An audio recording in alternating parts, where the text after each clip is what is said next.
There we go. Okay.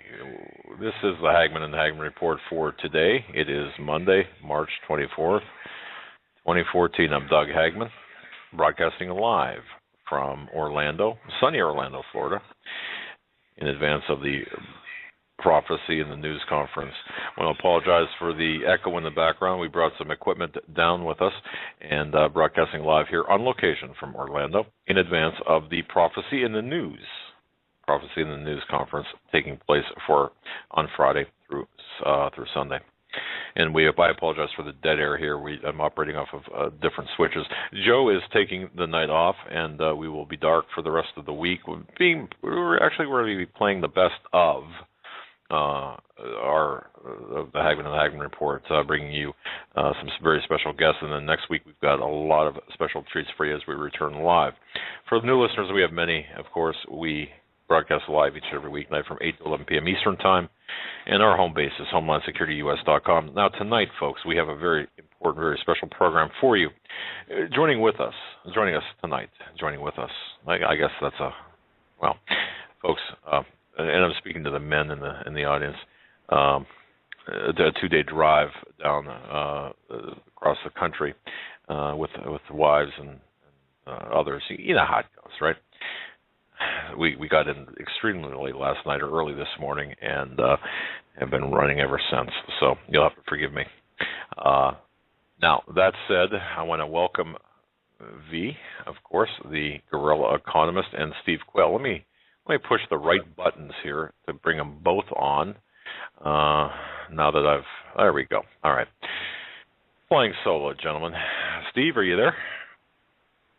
Yes, I'm here. Welcome to everyone, and I'm glad, Doug, you're in the Prophecy or at the Prophecy in the News Conference. And I think tonight V is going to lay it out for us in such an amazing way of just what to expect now, because this thing is scripted, just like a Hollywood shooting script. And a shooting script is different than a written script in that you have all your camera angles, you have all the images, you know exactly, having storyboarded the film, how each individual image is going to play into the whole moving picture. So I had asked V in an earlier conversation, a 1-minute conversation, if he'd just go straight into the Ukraine with your permission, Doug, and then when he's done, he'll hand it over to me, and we'll share with people just the true state of the world's economy in light of all the lies, denial. Never in the history of the world has so much absolute untruth and the total presentation of lies been so present, yet still the band plays on, the deck chairs are arranged on the Titanic, and people go and watch the Titanic movie while they're on the Titanic, not realizing all that water filling up around their feet is their sinking ship. So, V, are you on? V, yes, gentlemen, I am on. And folks, for those who don't know V, for those who don't know him, of course, V is the Guerrilla Economist. His website is roguemoney.net. And, of course, Steve Quayle, you got to be living under a rock not to know Steve. His website is stevequayle.com. Bookmark both sites and visit them often. V, I didn't mean to cut in your time. Take it away, sir. Hey, no problem, gentlemen. First and foremost, it's great to be on with all of you tonight. And, today we're going to go through a narrative, so to speak, and we're going to look at a bird's eye view of the chessboard that's being arrayed in front of all of us. And it's very important that we recognize what's happening and what's transpiring in this world, especially with the geopolitical moves away from the dollar. Oftentimes I said that we are in the midst of seeing the death of the petrodollar, and if you folks haven't had an opportunity to do so, I recommend listening to the last interview that me and Steve did on the Hagmann and Hagmann broadcast about a month ago, where we covered the dead and dying bankers and how those quote-unquote suicided bankers have a lot to do with what's going on as well with this movement in Ukraine. Folks, what we're seeing right now is, it's pretty interesting. I was actually on the phone with W earlier today, and we're kind of batting ideas back and forth and bouncing ideas and just collaborating. We're trying to get an idea from his sources, from my sources, to see and plan out and project what the battlefield, and economically speaking, is going to look like in the next 5, 10, 20 years. And what we're seeing emerging, folks, is something that's very, very important that you guys have got to recognize. We are in the death throes, and those are his words, not mine, and it's so aptly put. The analogy, folks, if you want to put it this way, you have a patient who's dying, and sometimes when the patient's dying, you have a lot of spastic movements that all of a sudden just, an arm was flying this way, a leg flying that way, and it will hurt and hinder anything and everyone around it. That's what we're facing economically, and that's where the United States is. And what I mean by that is this. There's another adage that kind of fits this whole thing perfectly, and that adage is desperate people do stupid things. And, folks, let me tell you about this whole Ukraine thing, okay? Russia anticipated a move by the Western powers on Ukraine probably in the mid to late 90s, okay? Because going into the new millennium, we've seen a lot of the color revolutions, so to speak, all throughout Eastern Europe. We've seen it in Georgia when Saakashvili got elected. We've seen it in Latvia. We've seen it in Estonia and Romania. All these color revolutions where you had these bankster-backed puppets using and working through NGOs with U.S. funds and money and covert operations sent in there to overthrow, subvert, and cause dissettlement of the population. And, of course, once their puppet has been installed and once the regime has changed, all of a sudden the people begin to witness a massive pilfering, a pillaging of their property, of their wealth, of their nation's resources, their individual freedoms and rights, and that you see that all of a sudden a nation becomes subverted from the potential and hope of being prosperous into a wasteland that is completely destitute with warring factions. And this is not a new playbook. This playbook has been done multiple times. It's been done by the Romans. It's been done by the British. The Americans, we've been doing it very effectively for a long time as well until recently. Folks, the saying goes, you shall reap what you sow. And we are reaping the absolute embarrassment of all of our tactics of subversion blowing up in our face, okay? We went into Ukraine and we tried to overthrow a democratically elected government where in a nation you have a good majority are pro-Russian. You have a nation that has strong cultural and linguistic ties to the Russians, okay? There is a connection that the Russians and the Ukrainians share. That's through St. Cyril, where you get the Cyrillic alphabet, which is a common language and origin language for both the Ukrainians and the Russians. So we're talking about if you can imagine, the Russians and the Ukrainians are kind of like the Americans and the British, cousins, okay? So it's into this situation, and Ukraine is strategically important, folks, and I'm going to get into that as well. It's into this situation that the U.S. implants itself, because what we've been following, folks, since the end of the Soviet Union in 1990, in 89 and 90, we've been following a policy of encirclement. We've been following a policy of containment. And right now, the bear's gotten so strong, the bear has woken up thanks to, no less in part of Vladimir Putin. Now the bears, we rattle the bear's cage. And this time we're being outplayed multiple levels on every single front. They've outspent us. They've, out-strategized us. And they have the boldness and leadership in order to cement themselves in the position of power where they are today. Now, Ukraine, all right, was one time a breadbasket for Russia. It was given, and Crimea was always part of Russia until about, I think, the 60s, when Khrushchev, the Soviet premier at that time, gave Crimea back as a gift to the Ukrainians. And, Khrushchev was Ukrainian himself. So that's the close history between Crimea and Ukraine and Russia. And we all know, following the news, that, Russia has the Black Sea Fleet is stationed right in Crimea and Sevastopol, their naval base right there. And so we know that's a very, very strategically important point for the Russians It's one of two of warm water ports they have. The other warm water port, folks, and again, there's a connection here. That's Tartus in Syria. So those two ports are the warm water ports that the Russian Navy uses. So very well that Putin is not, just like he stood firm in Syria, he is not going to allow the U.S. and its Western-backed allies to take Ukraine, specifically Crimea, from him. He's not going to risk that, okay? So the thing tonight that we're going to go into, folks, with all this information, there's a lot that we got to go through tonight. I got pages and pages of information that I'm hopefully going to get through every single one of them. That's the goal. The point that we want to make tonight is that Ukraine is a place where the dollar goes to die. And what do I mean by that? Again, folks, if you remember back in October, back in September, I talked about the botched false flag event that the Free Syrian Army, these rebels who are a bunch of jihadis from Saudi Arabia and other parts of the Middle East and the Muslim world, what they try to do and blame and peg on Assad and how that blew up in their face.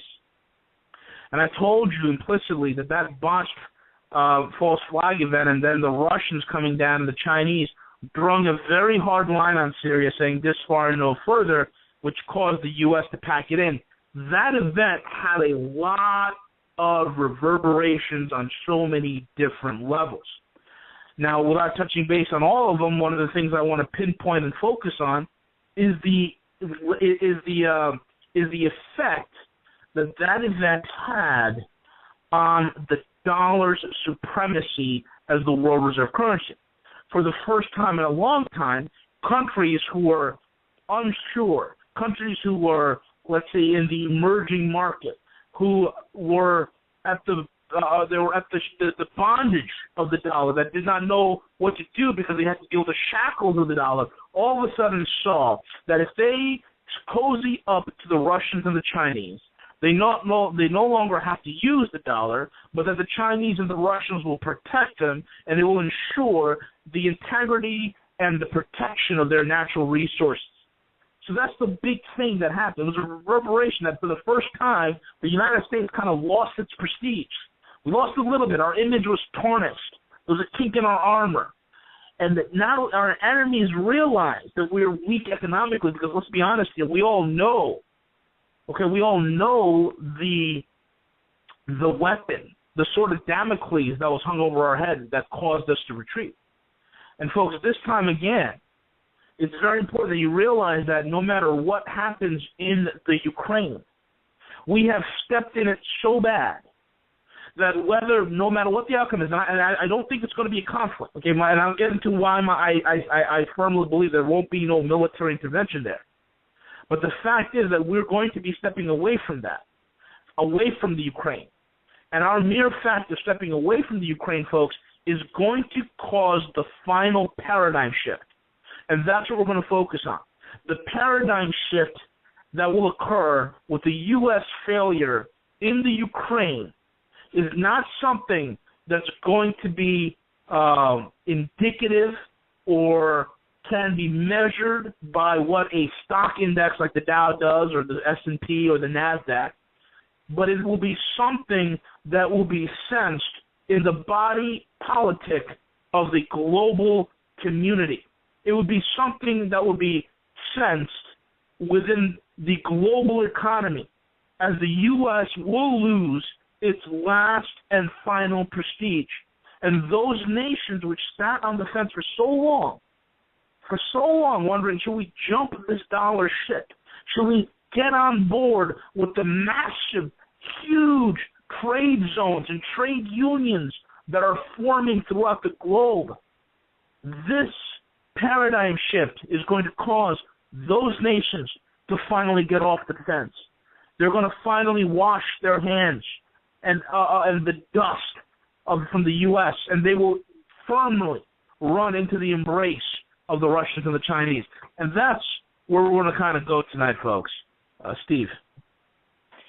I think the best word right now, it's an interesting word, it's revanchist, and we're seeing Russia basically going after their, if you will, their old territorial claims. But I think the other thing that we've got to keep in mind is if you've watched the headlines, ladies and gentlemen, over even the last 72 hours, where Vladimir Putin is being projected as the protector of Western Christianity, at the same time the current administration and all those and even the military are being seen to the world as being diametrically opposed to Christianity. This all has obviously very prophetic significance and relevance. It's interesting to me that as V details out the situation in the Ukraine, especially the relationship of the money, I want to give you the famous statement in history that Rothschild made when he said, "Give me control of a nation's money and I care not who writes its laws." Well, the point is that big bucks are moving behind the scenes. And whether we like to admit it or not, major corporations, whether it's a Russian energy conglomerate or it's the biggest oil companies in the world, Exxon and others, they all have their place in, I would say, the prophetic checkerboard or chessboard that V started out the program with. The problem is right now is that America is being held in contempt. That contempt means to be, there's no way to really understand it except you could use disgust, revulsion, the entire presentation of what used to be Pax Americana, which would be more, I don't know what the Latin word for plunder is, but plunder Americana. We are now reaping what we've sown. And again, it's critical for people to understand this, that the entire Eastern European breakaway nations that were of the former Soviet Union or under their sphere are now terrified to death because they saw what has happened in the Ukraine. And I'm kind of with V at this point. No one can challenge the Russians in a non-nuclear environment, man for man. NATO, you want to know what NATO is? NATO is right now going to be probably, in my opinion, the top generals of NATO are probably being bought off behind the scenes. And someone says, what do you mean by that? If you remember Saddam Hussein's generals during the Gulf War, we, the United States, bought off a lot of his major military movers and shakers. In essence, we gave them so much money that they didn't even have to worry about it anymore, and most of them either fled to Switzerland or other countries around the world with, multi-million and tens of $1 million. So when I'm seeing the Ukrainians go over, and obviously, as V pointed out, a lot of the, especially Crimeans, are Russian by ethnic origin or by choice. The point being is that NATO is now faced with a challenge that they cannot deal with in lieu of the pathetic leadership of the West. I think, V, what's incredible to me is the completely obvious transparency of the taking down and taking part of the U.S. military, first on moral grounds, and obviously we all know don't ask, don't tell has turned into what one author said, flaunt it and be proud of it. But not only that, the battle lines now are being drawn in all realms, in the financial realm, in the physical realm, and in the spiritual realm. It's almost like the command that Joshua gave to the children of Israel, choose ye this day who you're going to follow. And that's what it's going to come down to all of us. And here's what it comes down to in the economic front. There's so many voices out there, and yet day after day, week after week, month after month, V and I get the same questions from different people. Well, what about my future? What about my 401k, IRA? We've heard about all of the things that have gone on, ladies and gentlemen, and watched them in real time, where bank deposits were taken by the banks, and basically people went to bed on Friday, and by Monday morning they were wiped out or pretty close to it. It's the realignment of nations, and 70% of the world's most prominent and prosperous economies are saying no to the dollar. Now go back to Kyle Bass's interview with one of the financial advisors to Barack Obama, and and I use the name on purpose, and you see that they're going to kill the dollar. The whole idea is this, and this is V, and I'm going to turn it right back over to you to get people to understand. If the foundations be destroyed, the righteous can do nothing. And while the West sits basically licking ice cream cones, riding bicycles with those little caps on, the world looks at the West as being weak. Japan will be suing behind the scenes for peace. There's a whole lot of double crossing going on, a whole lot of triple crossing going on, and a whole lot of quadruple crossing going on. And what's going to happen? America is going to be isolated unto judgment. Now, I've said that for 20 years. You can understand, V and Doug, a lot of people didn't like to hear that. And I'm going to even go into further detail tonight after V's laid it out, what I see coming, because what I see coming now is so tragic that it's hard for the average American to wrap their mind around it. So, V, I think it's important that people understand that Vladimir Putin, KGB colonel, obviously spy master, obviously, and most of you probably never could forget if you ever saw it in the first place, that when Ronald Reagan was getting into his limousine, you had a picture of Vladimir Putin, pretty stout and pretty buff, right next to him, within feet of him. I think that was the first selfie for people to understand. That was their way of saying, look at how close we can get to your leaders.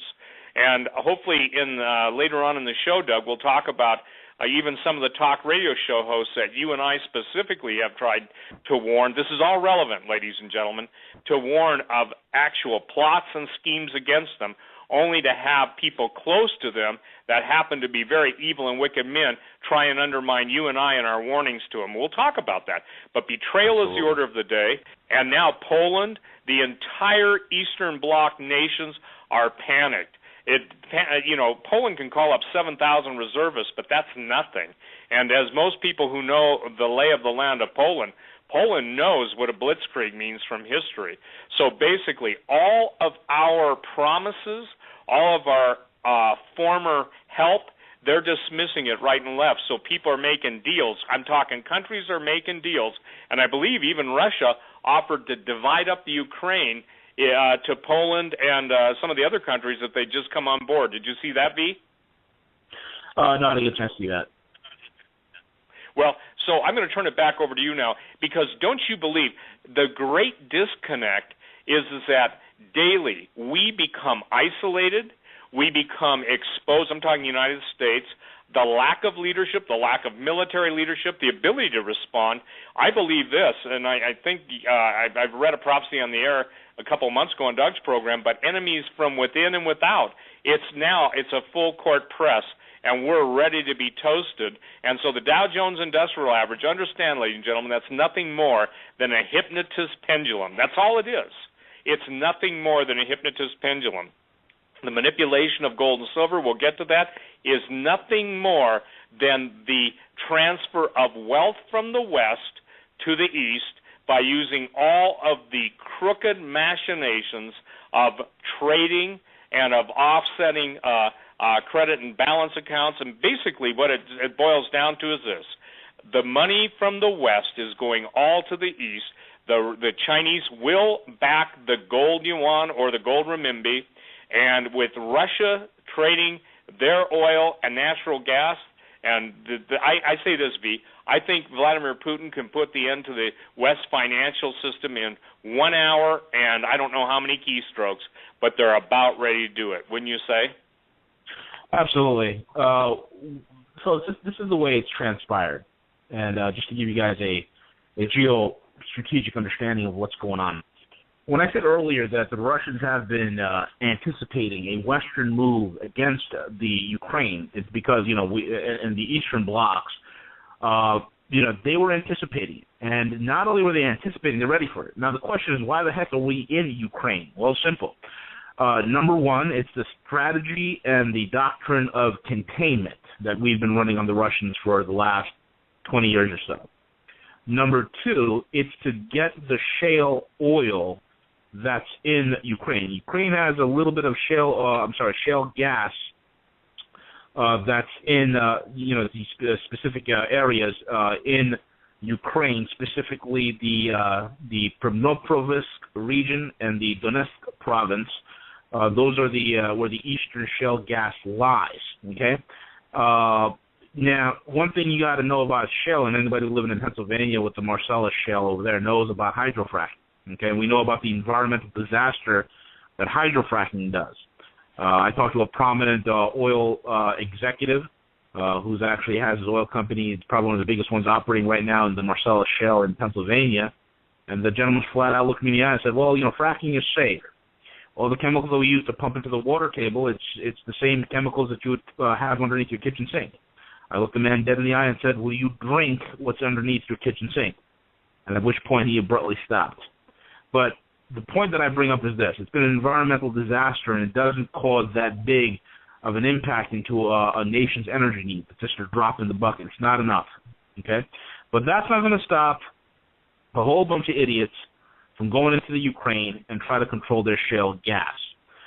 The other thing also is the thing with Ukraine is that they feel that they can go ahead and control the pipeline flows of natural gas from Russia into the hot European markets. Because, like I said back in October, Europe is the actual prize that they want. Europe is the prize, and so they will do anything they can to control the pipeline, the energy flow, get the shale gas, contain Russia. These are all the strategies that are permeating. All of these are strategies of an idiot. Just like they try to control the pipelines and the pipeline deals that are being set up in Syria, and they failed miserably in that, they're failing in this as well, folks. And what I mean by that is this. Just because you can control the valves on a pipeline does not mean you control the source. It is the equivalent of you owning your home, and you don't pay your water bill for a few months, and all of a sudden the utility company, which is the source, comes down and shuts off your water. Now, you can control the faucets all you want, but you don't have control of the source. And that's what these idiots are failing to understand. That's how drunk in hubris they are. And this is my point of desperate people doing stupid things. Secondly, the shale gas. Who do they put in charge of the shale gas program? Well, they put two guys in charge, Igor Kolonomsky and the other gentleman by the name of Serhiy Tartua, both of whom are a bunch of neo-Nazi thugs, and both of whom are dual citizenships. They're Ukrainian and Israeli, okay? So there's a lot of intelligence operations going on, a lot of double-crossing going on, like what Steve mentioned, okay? So when you look at the Ukraine, right, a failed, botched attempt. You have neo-Nazis controlling the majority of the power structure that's coming into play. And, of course, you have the oligarchs and the Western-backed puppets. Putin, what he did was masterful. The man took out the entire eastern half of Ukraine, Crimea, and he annexed it without a single shot being fired, without any sort of bloodshed. And that right there is a marvel, folks. The Russians were paying $90 million a year to lease out that naval base. Now, that naval base no longer has to be paid. It's theirs, totally and entirely. The other thing that's beautiful is what the West missed, is that there's great natural gas deposits right in the Black Sea in Crimea. So the annexation of Crimea was a very, very strategic move energy-wise as well.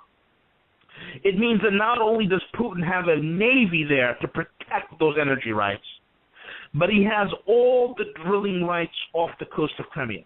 A very, very powerful move indeed. So now what is the West going to do? Well, they got their hands tied. Folks, I will tell you right now, Ukraine, you could already write it off as a failure. We cannot field any troops. Logistically, it will take us at least till July, maybe even August to get any sort of sizable number there. And number two, the Russians there, folks, that's their home turf. You don't win wars against a well-equipped military in their own home turf. It's a suicide mission. So that military option, folks, is off the table. So what's left for the West? Oh, you hear the talk. You hear the bellicose language coming out of John Kerry, the Mr. Ketchup Man. And what does the Ketchup Man do? Well, the swift boat Ketchup Man says that they're going to go ahead with sanctions against Russia and ban them from the G7 and the G8. Who cares? The G8, folks, for those that don't know, the group of 8 is the most, the G7, and the G8 is the 8th as being Russia, but the G7 itself is the most broke insolvent club of losers on the planet. You want to talk about a group of countries and nations who have the most broken down, run down economies? All you have to do is look at the G7, headed by the U.S., headed by the British, the French, headed by even the Germans. You want to talk about insolvency? There you go, folks. And they're gonna, and there's idle threats of, oh yeah, we're gonna ban you from the G8 and the G7. Who cares? The real power, folks, is the G20. That's where the real power is. And I don't know if any of you guys heard what the Chinese delegation did at the G20 meeting in Australia. One of the heads of Chinese banking, he got up there, and he basically told her after the U.S. delegation got up and calling the kettle calling the pot black, the U.S. delegation got up and said to the Chinese, oh, you got to fix your credit markets.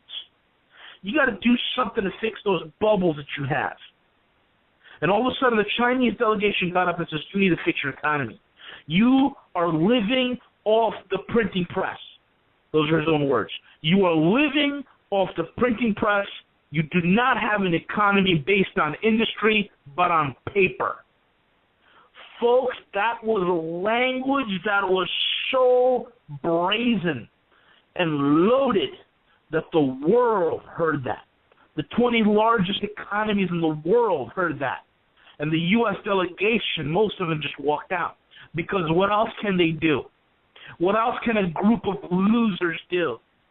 And that's what happened. This thing with the Ukraine, it's over. What's going to happen in Ukraine? I'm going to tell you exactly what's going to happen in Ukraine and all its eastern neighbors. The biggest thing what they try to do is topple with the emergence of what's called the Eurasian Trade Zone. And the Eurasian Trade Zone, folks, is one of the biggest trade zones. I think it comprises anywhere between 12 or 14 time zones. And the Eurasian Trade Zone is being put together by the Russians, and it's being fashioned and festooned by Vladimir Putin himself. And it's going to comprise trading resources without using the dollar as a medium of exchange. And the U.S., because the most critical thing that we have, the only weapon we have is paper. And the only advantage and the only luxury we have is that our currency is a world reserve currency. This strength, folks, also happens to be our Achilles heel. So the Russians are making a power move, and we're falling into it.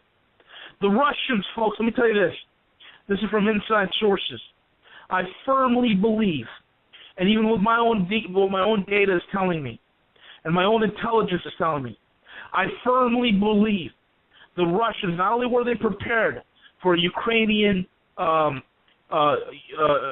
invasion, okay, by the West into Ukraine, but they laid the trap perfectly for them. What do I mean by that is this. During this whole entire social upheaval that was occurring in the Ukraine, all of a sudden, a well-armed, well-funded police force that is pro-Russian suddenly stands down and mysteriously disappears back into the woodwork. All of a sudden, a bunch of unarmed civilians were able to storm the governmental headquarters. They were able to storm the presidential villa long after, of course, the president has been gone. But who gave the stand-down orders to the cops? Who told the pro-Russian cops to stand down? And I believe that a lot of the intel is pointing that Putin allowed this to happen because it would be a gigantic mess. Because he's already secured Crimea. He knew he had Crimea. As soon as this thing started, he knew he was going to take Crimea. He knew he was going to decapitate the whole entire Western move and the dollar in one shot. And this is it. Because of what he's done, and because the West, particularly the U.S., we like to create monsters that we can't control. He knew that we're going to get a whole bunch of neo-Nazis. He knew that the only allies that the U.S. has working in the Ukraine are neo-Nazis, are self-absorbed oligarchs, and a few social idealists. That's it. It is of no threat to the Russians. It is of no threat to the Russians. And so when the UN, the U.S. when the U.S. and NATO came in with their NGOs and the $5 billion that they dumped into this whole entire program, all Vladimir Putin had to do was annex Crimea, which he already had in his back pocket, and then watch the destruction. Because what's going to happen in Western Ukraine is this: it is going to turn into a wasteland in the next 15 to 18 months. It will be a wasteland where neo-Nazi thugs, oligarchs, and U.S. NATO puppets will be vying for the levers of control. It will be just like how Kosovo is. It will be a den of thieves.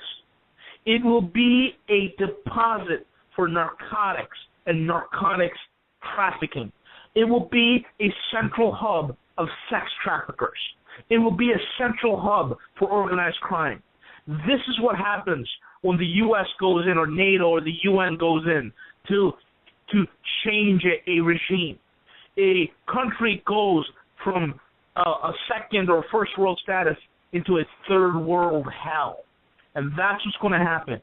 And you better believe as this happens, Estonia, Romania, Latvia, all the countries right now that are having the tentacles of Monsanto and the tentacles of ConocoPhillips and Chevron, all these tentacles of Western-backed corporations and banksters and oil companies coming in, they're going to realize, oh my God, so this is what happens when the West takes over a country, when their pensioners are having their pensions cut in half, when the resources are being stripped, where the price on energy and food explodes, where the people can no longer afford to live in their own country.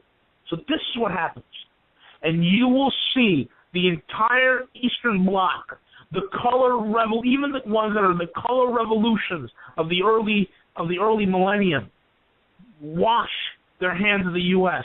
and go running into the Eurasian trade zone that Putin is setting up.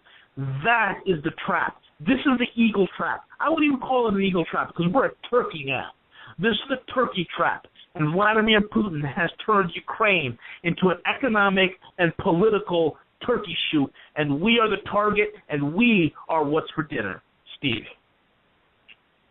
You know, it used to be said it's tough to soar with eagles when you got to trot with turkeys. And it brings me to some of the visions that Dmitry Duduman had. I'm sorry, I couldn't resist. It seems like, I used to say, it seems like a lot of critics out there believe every day is Thanksgiving because they sure do a lot of turkey activity. They act like turkeys, and that's not a compliment. I want to put everybody in remembrance because I think that something that is forgotten, especially in the accepting of prophecy evangelical world and even the non-Christian world seems to put more stock in the prophecies of Nostradamus. If you take the polls that are out there that these are the end times, the understanding of Gog and Magog, the end war, the rise of Antichrist. I saw it today too, V and Doug. I don't know if you guys saw it, but 49% of the Americans polled believe that the United States government is out to kill them. Whoa, what is it? When the government fears the people, you have liberty. When the people fear the government, you have tyranny. But that's an incredible thing. But I want everyone to know that probably one of the most remarkable websites out there, and this is pertinent and to germane, more than you could even imagine what we're talking about tonight. It's handofhelp.com. Again, handofhelp.com. And it's a ministry of Dmitry Duduman, who went to be with the Lord, but now it's Michael Bodea, his grandson. But here's a vision in 1996, and Doug and V, I remember being on the air on talk radio when this one came out and doing a whole show on it. Because at this point, the Russians and Chinese were not buddy-buddy. At this point, there was no strength for Russia to challenge the U.S. in the way that obviously there's no strength in the U.S. now to defeat the Russian challenge. And this is a vision received by Brother Dimitri Dudum on April 22nd, 1996. Now, we're March 24th today, and as I was looking at this, and I prayed before we went on the radio, V and Doug, I said, Lord, just help us to paint the picture that is so clear, so concise, to clear up all misconceptions that people will get it, Lord, because the day will come with whoever controls the Internet. Obviously, these type of shows won't exist, but let me go on. So Dimitri received this vision April 22nd, 1996. And interestingly enough, we're coming up on the 18th year of that. I prayed, he said, and then went to bed. I was still awake when suddenly I heard a trumpet sound. A voice cried out to me, "Stand." In my vision, I was in America. I walked out of my home and began to look for the one who had spoken to me. As I looked, I saw 3 men dressed alike. 2 of the men carried weapons. One of the armed men came to me. "I woke you to show what is to come," he said. "Come with me." I didn't know where I was being taken, but when we reached a certain place, he said, "Stop here."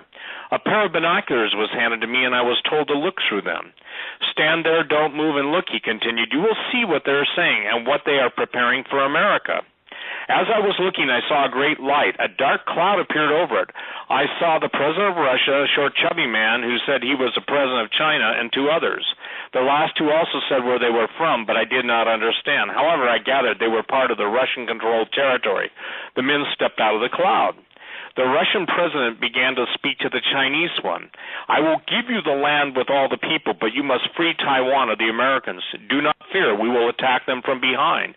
A voice said to me, "Watch where the Russians penetrate America." I saw 3 words being written: Alaska, Minnesota, and Florida. Then the man spoke again. "When America goes to war with China, the Russians will strike without warning." The other 2 presidents spoke too. "We too will fight for you." Each had a place already planned as a point of attack. All of them shook hands and hugged.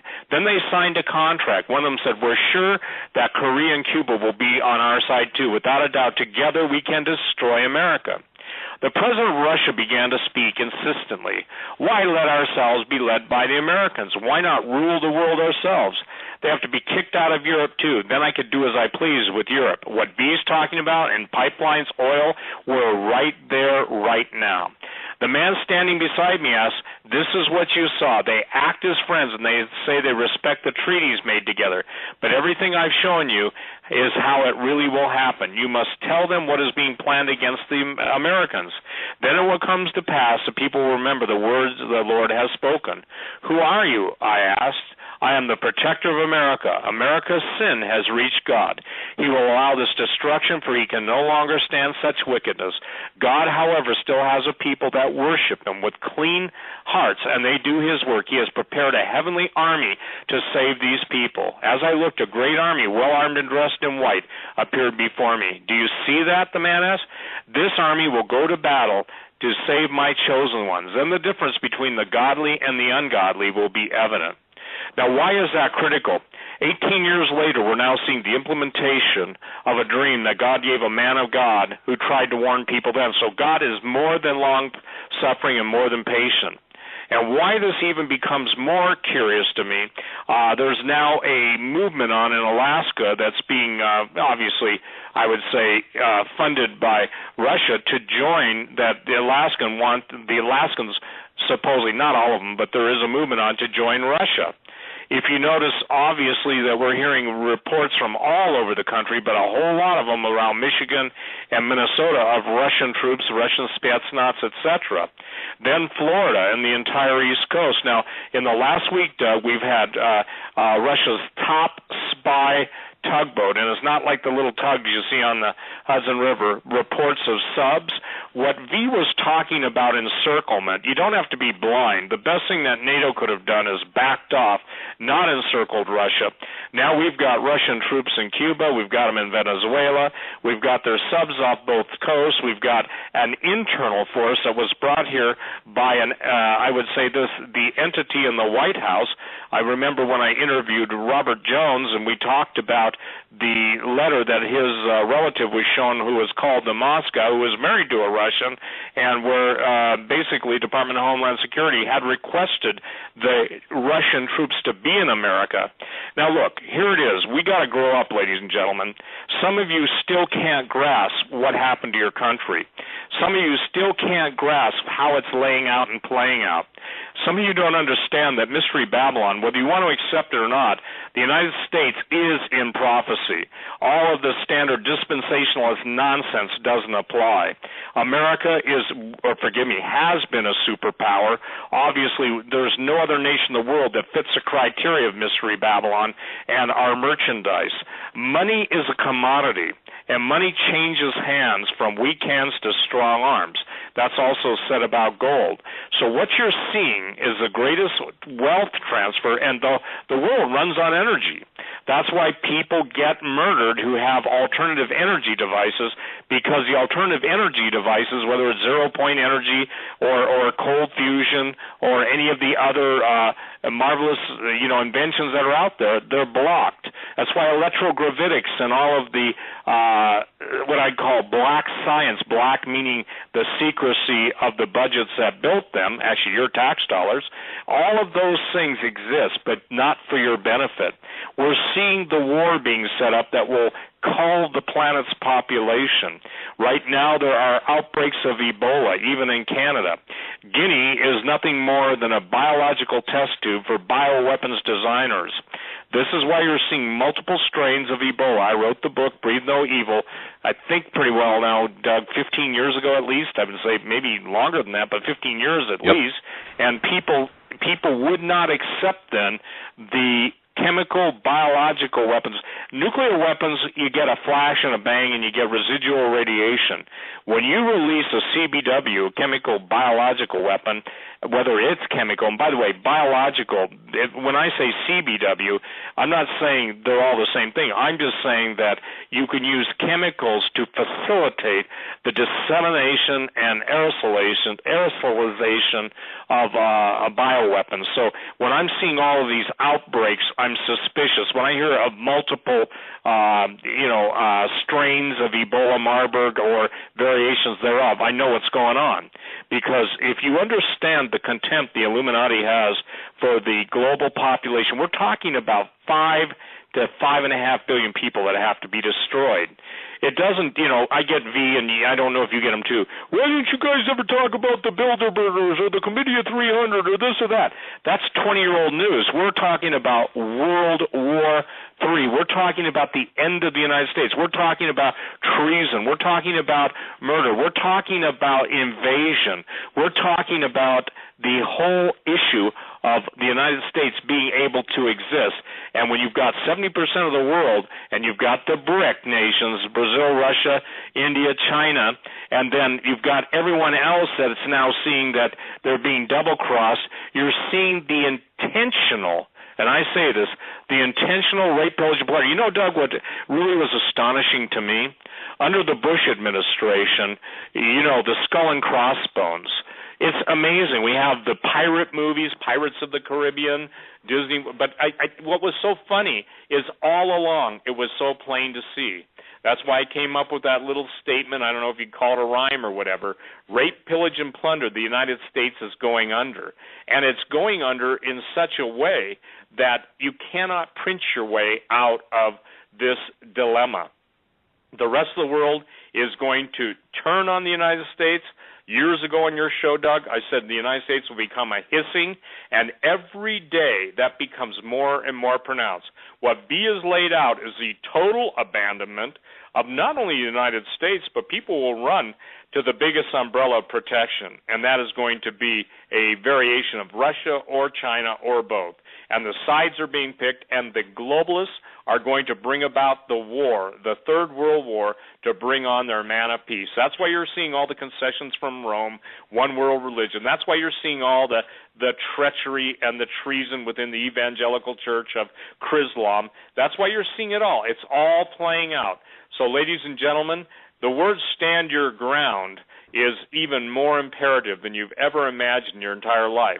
So what we're trying to get people to understand tonight, V in laying out the expert global and geopolitical functionaries that are taking place in this, I'm trying to share with you that this stuff has all been planned for years, and now it's playtime. I think there was an interesting statement in the Mad Max movies. I think it was the one with Tina Turner. I don't remember. There was so many years ago, but where she was saying, maybe it was the one about the dome, but and that's where we're at.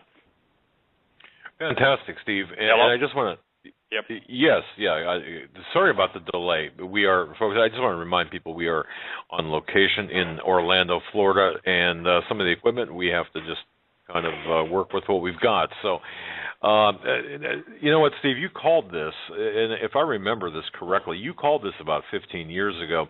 This U.S. versus Russia, or Russia v. U.S. and the Russian-Chinese alliance, and all the geopolitical affairs throughout the Middle East, the Levant, even the Eastern Eurasian. And then, and this is something else. V, you came on last year, and right about this time, maybe a little bit earlier last year, and you laid out a very similar scenario, and people at that time didn't believe that this could happen. But what we're seeing, and correct me if I'm wrong, here we've got about 7 minutes before the top of the hour. Correct me if I'm wrong, Pete. Are we not seeing an assault against the United States, or I shouldn't say United States, but against the U.S. dollar, the petrodollar, as a response in an that was launched, a war that was launched by the West, by America, by NATO, and this is why Benghazi was so important, or is so important in Syria, and all of this. I mean, this started in earnest here in the last, really, 24 months. Yeah, this is when all these things are coming to a head. You look at 2008, you have the market go bust. And since 2008, they've been trying to, plug all the holes in the dam, and there's just not enough putty or enough fingers or enough mortar to close up all the holes, and the water's about to breach through. That water, folks, that's breaching through, that's about to bust the dam, is all the currency that we've been printing since 2008. It's all that currency that's been put out into the world markets and the Forex exchanges that are coming home to roost. And that's why we're seeing the dollar up high. I mean, think about it. Why do you think that, as they're printing to oblivion, the dollar still stays at a very high rate? It's simply because all that currency that's floating out there is coming back home, creating a temporary rise in purchasing power. Now, this is a mad dash scramble now that's occurring to maintain the illusion of the dollar supremacy. And I've said this before. Your Ponzi scheme is only as good and lasts as long so long as you give the illusion to the investor and they have confidence in your quote-unquote investment. Once the confidence is gone, it's game over. The scheme falls apart, and you're exposed as a con man for who you really are. Now, this is what's happening with the dollar. The confidence is the Achilles heel. And what the Russians and the Chinese have done so brilliantly is expose it to the maximum. Now, last month when I was on, I talked about the largest oil deal done between Russia's Rosneft, which, folks don't realize it's the largest oil company in the world. It's, 2 or 3 times bigger than ExxonMobil, bigger than Royal Dutch Shell. Okay, Russia's largest oil company, Rosneft, signed an energy deal with a Chinese company called Sinopec, where the Chinese will be selling Russian oil at wholesale, bypassing the dollar. So now if any country wants oil, they just go to the Chinese and buy it from them. Why pay the extra fees associated with the dollar when they can buy it from the Russians and the Chinese? It's a no-brainer, folks. And, folks, let me tell you this. Remember what I told you. All the intelligence data from myself, from the other guys like W and a few of my other sources that are in the financial world, we are all seeing a late October date for a paradigm shift. And again, this is not something that's going to be reported in the news. It's not something you're going to see in the markets. It's going to be a regular day towards the end of April. But what's going to happen is so significant because of the simple fact that we're going to see a paradigm shift away from the confidence in the dollar it will be shaken to the core. And many of those countries that sat on the fence about whether or not they should be involved in a bilateral trade or unilateral trade agreements with other nations bypassing the dollar, those countries are going to get off the fence. And that kind of sets us up to what's going to happen in May. In May, Putin has planned to meet with the Chinese, and they're going to ink the largest gas deal ever. And this gas deal is going to be run by Gazprom, the largest natural gas company on the planet. Gazprom will be supplying directly to the Chinese their natural gas. So that's already being set up. The second thing that's being done is you got to realize, what I told you, they have been anticipating the American escapade into the Ukraine. So in response to that, what the U.S. what the Russians have done is this: they've set up pipelines to Germany. Okay, the first pipeline is called the Nord Stream pipe, which is complete, and the South Stream pipe will be completed towards the end of the year. So already the strategic movements have happened, which is going to, in other words, folks, the stage is already set. And if the Russians and the Chinese decide that next week or next month they want to put to bed the dollar forever, they can do it.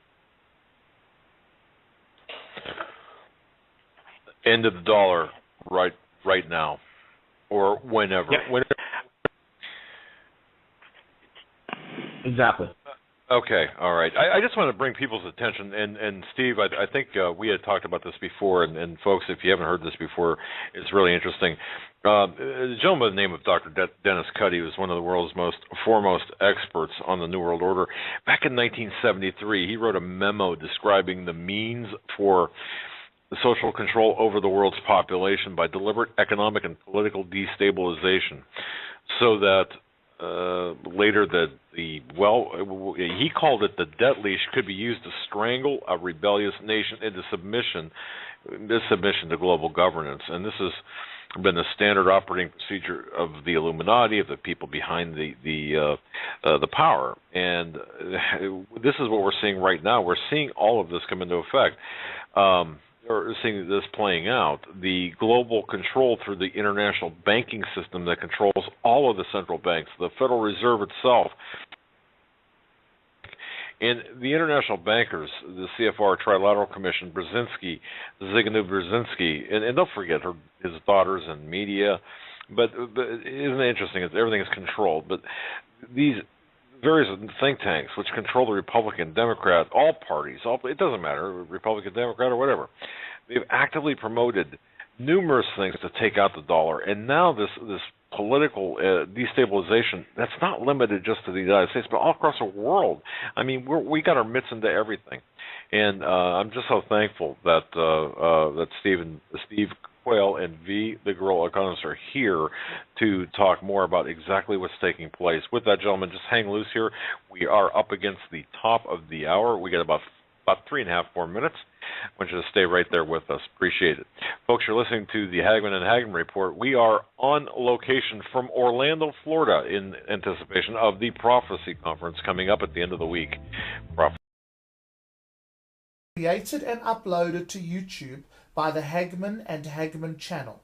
To view the full show archives, please visit youtube.com/user/Hagmann and Hagmann.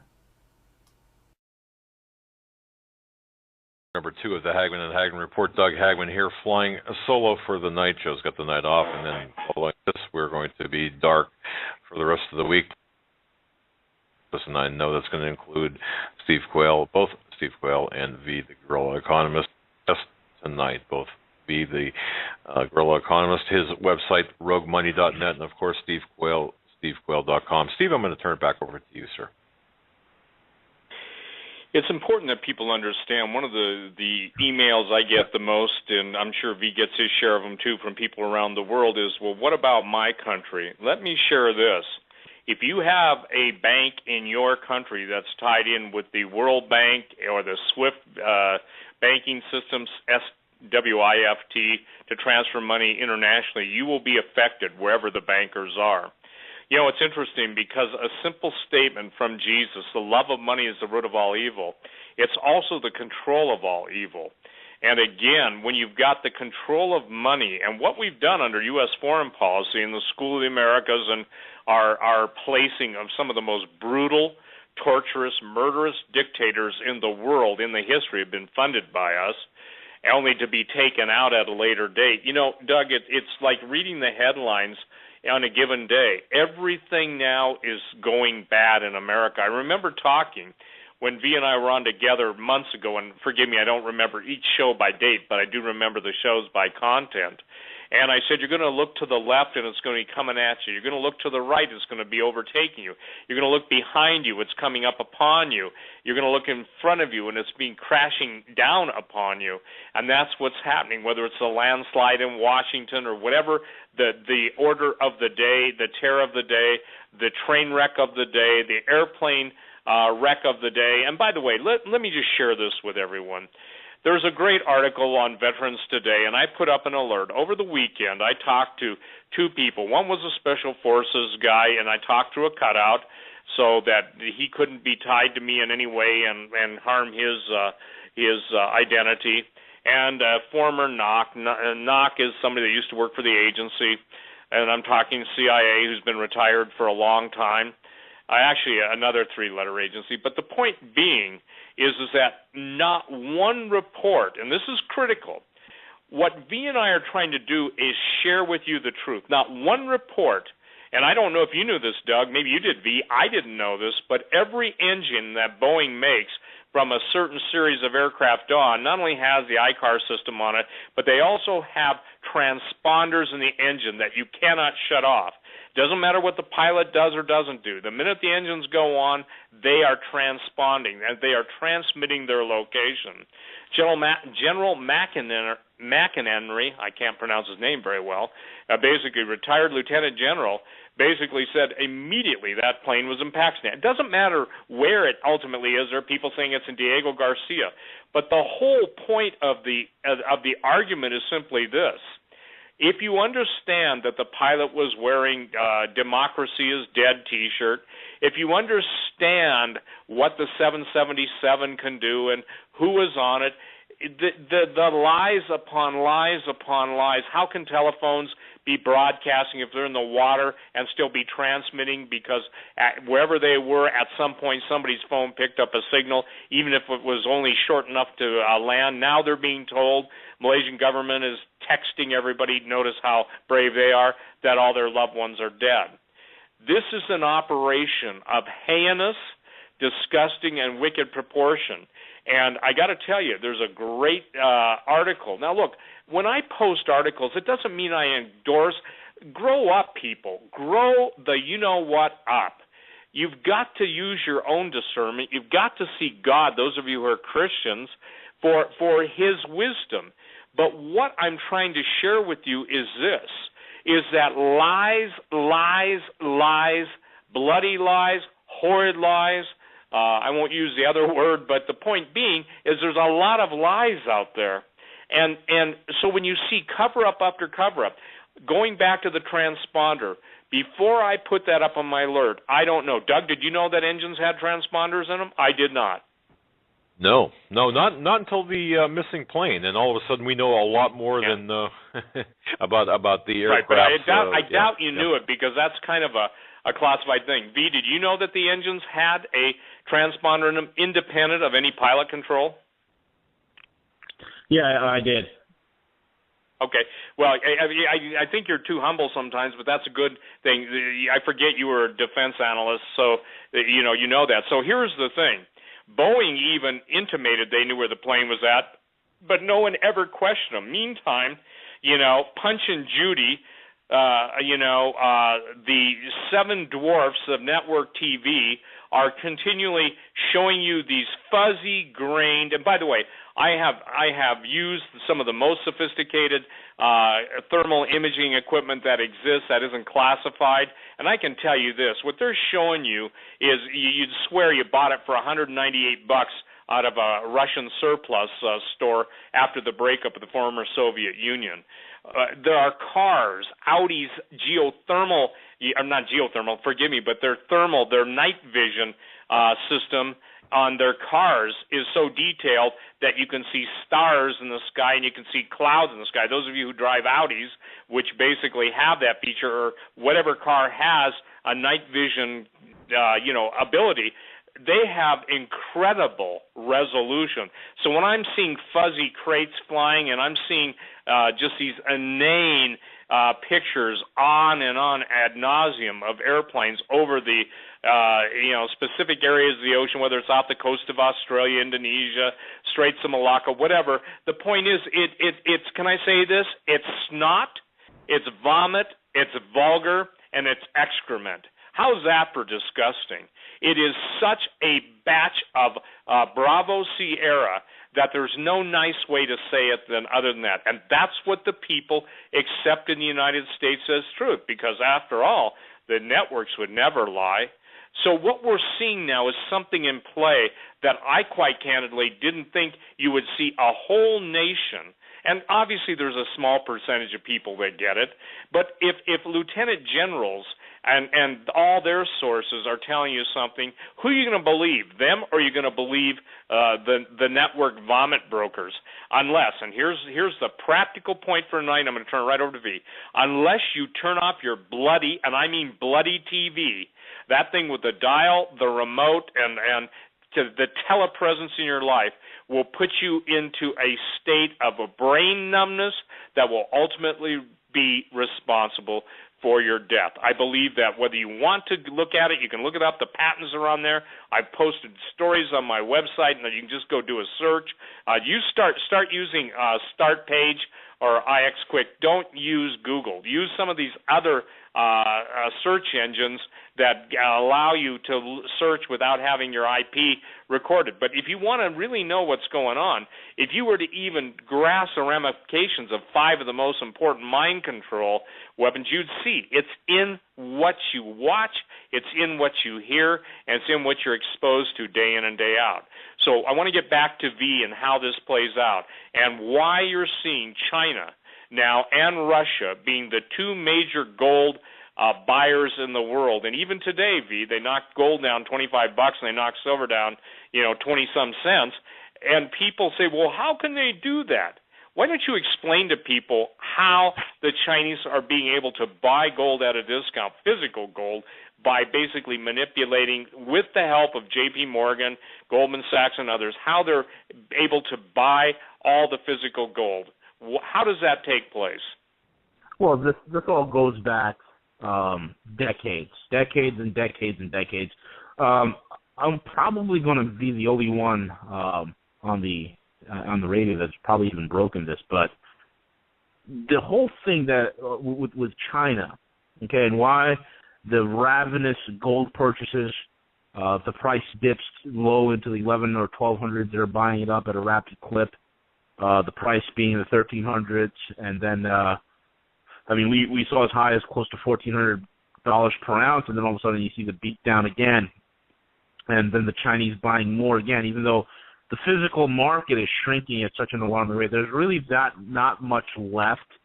What's being taken out also is being taken right out of the refineries. We heard about the Swiss refiners being backed up and delayed. Let me explain what all this means. Years ago, folks, decades ago, the Chinese have placed a significant amount of their gold fortunes, their gold wealth, into the European and British banks. Okay, the Bank of England, they placed it into the various French and German banks, Swiss banks. And so when the globalist forces had this idea to go ahead and create the EU, the European Union, that they've been working on for the last, prior to that time, about 40 years or so, they wanted to really bring it to play. And in order to float the bonds that were needed to get this thing going, what they did is they pledged as collateral the Chinese gold that was in the BOE and that was in the Swiss funds. So that gold was used as collateral for the Eurozone. with the, and the hopes was that the Eurozone will be sustainable. Of course, these idiots can't, manage anything. They can't manage a convenience store, let alone a country. It's amazing to me how these guys can even balance their own checkbooks. But what, of course, happens is they take the Eurozone, they run it into the ground. The Chinese gold is gone. The banksters have confiscated it. So in this process of having it all gone, now, in the last, I'd say 5 years or so, the Chinese have been really bringing the pressure to bear and demanding repayment of all their gold that they've ever loaned the Europeans. So on top of all the buying that they've been doing, they've been repatriating their gold as well, to the tune that we have 1,000 metric tons of gold leaving the European zone, the Eurozone, and the British Isles every month. They're doing this in order to get back what is rightfully owed to them. J.P. Morgan is involved in the whole same thing because, again, the whole London Whale squabble and his debt that went down south that he lost to the tune of $100 billion, not the $2 billion or $9 billion where they left it, but $100 billion, had to do with rehypothecated Chinese gold. Hence, J.P. Morgan is in the process of paying them all back, and their headquarters down here in New York was put up as collateral for that for that debt that was lost. Okay, so this is what's happening, and this is temporal. There's not much being done right now in terms of there's not that much paper to float, or what I'm saying is there's not enough paper left to keep the suppression going. A lot of investors are seeing the handwriting on the wall, and they are waking up to the fact of the idiotic spending habits of the United States, and we're seeing this in the Eurozone, in the Americas. These investors are waking up and saying, we don't want any part of this. We're going to head for a safe haven. And as the Ukrainian situation unravels and blows up in the United States' face, there's going to be a mad dash to the exit doors. Now, this is why those who have hard assets will win. Why? Well, folks, let me explain to you the type of world we're transitioning towards, and this is very important. Because of the grand mess that they have created in paper, okay? And one thing that you want to call these globalists, these elitists, these powers that be, these New World Order types, is they need paper to manipulate. Without paper, they don't have any power. Paper equals power to these punks, all right? Hence, since the founding of this country, our struggle is not really with the British governments per se. Our struggle from the birth of our nation was against the banksters. It was against the formation of two central banks, and finally the third central bank succeeded. It has always been against the fight of hard currency and hard assets versus paper and fiat. They need this to survive because you cannot manipulate a hard asset. A hard asset is limited, it's finite. It has intrinsic value. So there's not much you can do in terms of manipulating it. So in order to jack up an economic system sky high to the way we have it today, you need fiat, you need paper. That's the Achilles heel. The Russians, the Chinese, the 20 other large economies understand this. And they are in a hard asset buying mode. And we are transitioning into a new world, folks. The new economic reality that we are transitioning in towards is a reality where paper no longer dictates the value of a hard asset, but hard assets will dictate the value of the paper. And what I mean by that is this: he who has the hard assets wins. He who has the gold wins. His currency worth, his economy will be based upon his assets. We don't have none in this country, whereas those in the rest of the world and the rest of the large economies do. Okay? So we in the West will be left holding the bag. We in the West will be on the outside looking in, while the rest of the world goes on and forms their trade zones and trade unions. Now, I told you how all this thing will play out. Another trap, and folks, I'm telling you right now, if the United States decides to pull some sort of a sanction on the Russians, this is how it's going to play. If Vladimir Putin wanted to end the dollar tomorrow, he can do this. He can all of a sudden raise the price of oil. Now, we know that $115, $120 is somewhat sustainable for the U.S. It's at a $115 is sustainable. $120 we're at a breaking point. At $150 a barrel, there's no way we can sustain it. At that point, we have a complete crisis. Trucks can't move, planes can't move. It becomes a logistical nightmare. There's gridlock in the supply chains, supply shortages, and we crumble and implode as an economy. We just cannot take that type of hit. Not only can Putin raise the price of oil to that level, but he can also, as a double whammy, say, pay me in gold or pay me in yuan, and it effectively put an end to the entire petrodollar system. That's trap number one. Trap number two that we see forming, and we remember what happened with the Saudis at the Sochi Olympics. The second trap that could happen is you could have the Saudis, who right now feel extremely isolated. Okay, they're feeling extremely isolated because of what has occurred with the whole Syrian debacle. Now, one of the things that I highlighted the last time that I spoke was we have the Saudi Arabians pumping 90% water and 10% oil. Okay, they're not producing. Their wells are tapping out. The largest wells they have are running dry. So what are they going to do? Their energy war for energy takeover to control energy markets in the Middle East has failed. And the U.S. left them high and dry when they exited Syria. So now the Saudis and the rest of the Middle East is in chaos. We hear about the Saudis pulling their ambassadors and the United Arab Emirates and Oman and and Jordan and Egypt. They're all pulling their ambassadors out of Qatar. Qatar is like the U.S. honeybee over at in the Middle East. You know, that's where our largest naval base in the Middle East is stationed, and it also happens to be the headquarters of the Muslim Brotherhood. The rest of the Muslim world cannot stand the Muslim Brotherhood because of the vast destabilization that has occurred. So these Arab fiefdoms are in chaos. OPEC is coming apart at the seams. So into this vacuum, into this chaos, guess who steps in? China. And why would China step in? Well, the Middle East's biggest trading partner is not the United States. It's not the European Union. No. The biggest trading partner, to the tune of $300 billion a year, is the Chinese. And at that point, folks, here comes Putin's second revenge. The Saudis that have once threatened Putin at the Sochi Olympics, all of a sudden will be taken by their nose and forced to participate, because right now their life has to depend on it, in a yuan-backed or a petro-yuan.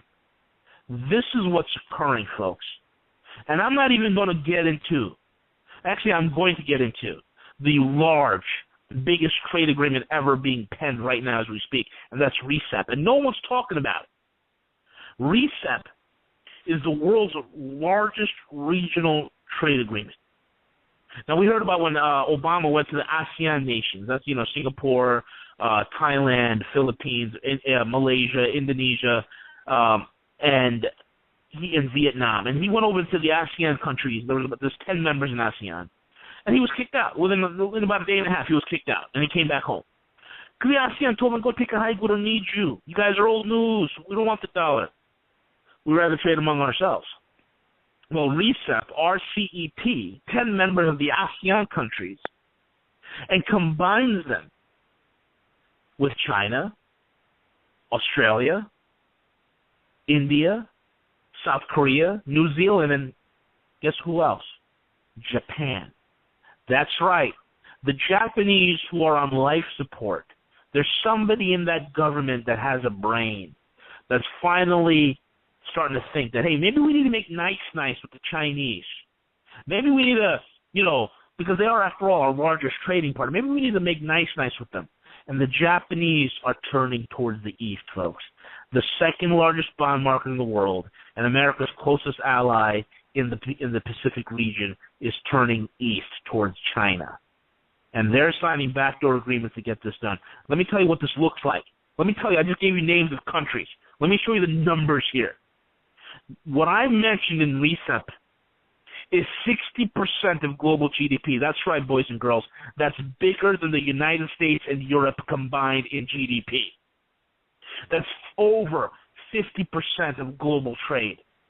And that region contains over 70% of global manufacturing. Now, you explain to me, why in the world do they need the dollar? Explain to me what sole purpose can the United States even serve in this trade zone? Exactly nothing. And the second biggest trade zone, which comprises 13 or 14 time zones, is the Eurasian trade zone. And that's a huge trade block. And guess who's going to be involved in that too? Germany. That's right. Germany will be leaving the Eurozone. They pay lip service to the European Union, but they'll be leaving the Eurozone. And you're going to see them hitch their wagon to the Eurasian trade zone. And between those two trade zones, it's over with. And that's why I said in 2012 and 2013, every single trade agreement that's been hammered out had nothing to do with the dollar. It had everything to do with yuan convertibility and gold-backed settlement. That's it. So think about this, folks. People say, well, V, what about the West? Well, let me tell you something. There are certain elements in the West that are waking up. My contacts in the city of London have specifically told me, V, we will not support a single sanction against the Russians. We won't support it. We'll pay lip service, but we won't support it. The reason why we won't support it is simple. We love Russian money. And, folks, if you've ever been to London, I'll tell you this right now. I've been there. There is a great deal of Russian investment in the city of London. There's a great deal of Russian real estate that's owned in London.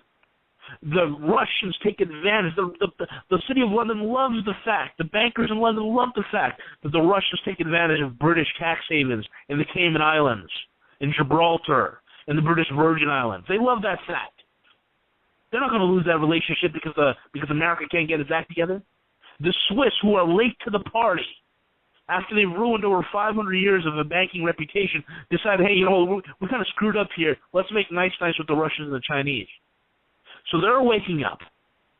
So the Brits and the Swiss and the Norwegians, and Norway, by the way, is like the wealthiest country in the world per capita, folks.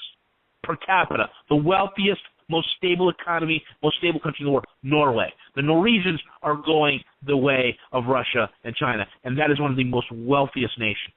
And they're going to be setting up trading partners with them. So where does that leave the U.S.? Well, it leaves the U.S., the French idiots, the broken-down Spaniards, the broke Italians, and the destitute, poverty-stricken Portuguese on the outside looking in. Maybe they'll get a few crumbs off the table, but in terms of the United States, we are facing isolation. We are seen as a rogue state. We are seen as the problem child that's going to need an economic spanking, and we're going to be taken out. I'm not talking about nukes falling out of the sky. What I'm talking about, we're going to be taken out economically, because at that point, there's no need to fire a shot. At that point, this is exactly what I said. What the Chinese are setting up, and this is what my sources have said to me, they've been setting up industrial zones, 100,000 square feet, square mile industrial parks in upstate New York and in Iowa, okay, and idle manufacturing, but they're buying it out in Pittsburgh and in Detroit, Michigan, and in Cleveland, Ohio, and Camden, New Jersey, and Newark. Why are they doing all this? Because when this entire global economy realigns into a hard asset, hard commodity-backed economy, we will be on the outside looking in, and we will have a worthless, hyperinflated currency that's going to be as good as toilet paper. And at that point, folks, the American worker will be one of the most cheapest workforce in the world. And at that point, you're going to see the Chinese utilize us to make Apple iPhones in a Foxconn over here. You're going to see Nike utilize Americans in a sweatshop right here maybe in upstate New York, making Nike shoes for $1.25 an hour. This is the reality we're stepping into. We have allowed lunatics to ruin the finest economy in the world. We have a lot of lunatics to sell you a bad bag of goods, sell you the lie that we're a consumer-based economy, and we're left holding the bag. We are nothing. We are a cancerous growth on the global economic playing field. And nobody wants to play with us anymore. The game is over. And people already see globally that the emperor has no clothes. This is why China was so quick to throw their hat in the ring with the Russians over Crimea. And the Indians, so quick. And what I tell you about the other trade zones that are going on, even with India, okay? And the Iranians and the Turks, they're all tilting east. The BRICS, these are all in play, and we are seeing a commodity powerhouse, which is the Russians, and an industrial superpower, which is the Chinese, coming together, creating a new economic world order and putting the Western banksters on the outside looking in. Folks, that's the world we're heading into. And they hold all the cards. V, it's interesting that you mentioned that we will be the slave labor, and we obviously, I do believe that. V, the benefit here, I just want to make sure that people understand this, and maybe you can just touch on this again. You mentioned Saudi Arabia, and Steve, you and I spoke, and well, all the three of us spoke about Saudi Arabia here the last couple of programs. The Saudis saw what we did in Egypt, and of course they weren't too impressed. And I'll get emails after a program like this, Steve and V, from people saying, well, China, China, their economy is a little bit rough, and, they hold a lot of U.S. paper, whatever. But the fact of the matter is, how do you fix a bad economy? Well, two words, cheap energy. In a way, are we not seeing Saudis being pushed into the arms of China, V? Yes, absolutely. And they're being put there because of us and the idiotic foreign policy that we're running, and the idiots that are in charge of this administration running the country to the ground. That's what's happening. We're not only chasing the Saudis into the Chinese arms, but we're chasing every single person that has any sort of resource or benefit or beneficial business that can be that we can engage with. We're pushing them directly into the arms of the Russians and the Chinese. We are totally being isolated, Doug. Gotcha. And Steve, we've talked about this too. I'm just going to toss it back to you, Steve. Oh, by the way, I just want folks to know, and in fact, Steve and V, I'll tell you this. I did not get a chance to tell you this before, and ladies and gentlemen, emails that I'm getting, thank you very much for your emails. For whatever reason right now, for the last 24 hours, I have not been able to send emails. I just want to let you know that. I can receive them. I cannot respond to them. I've got somebody working on that as we speak. But go ahead, Steve. Take it from here. Well, I think it goes back to this. I think that, and look, I don't buy the liberal bull, of the revision version of history. Okay, let me take everyone to Deuteronomy 28, and starting at the 43rd verse, and I'll read about 6 or 7 verses. Now, listen to this. This is Deuteronomy 28. Tell me if this doesn't apply. The stranger that is within thee shall get up above thee very high, and thou shalt come down very low.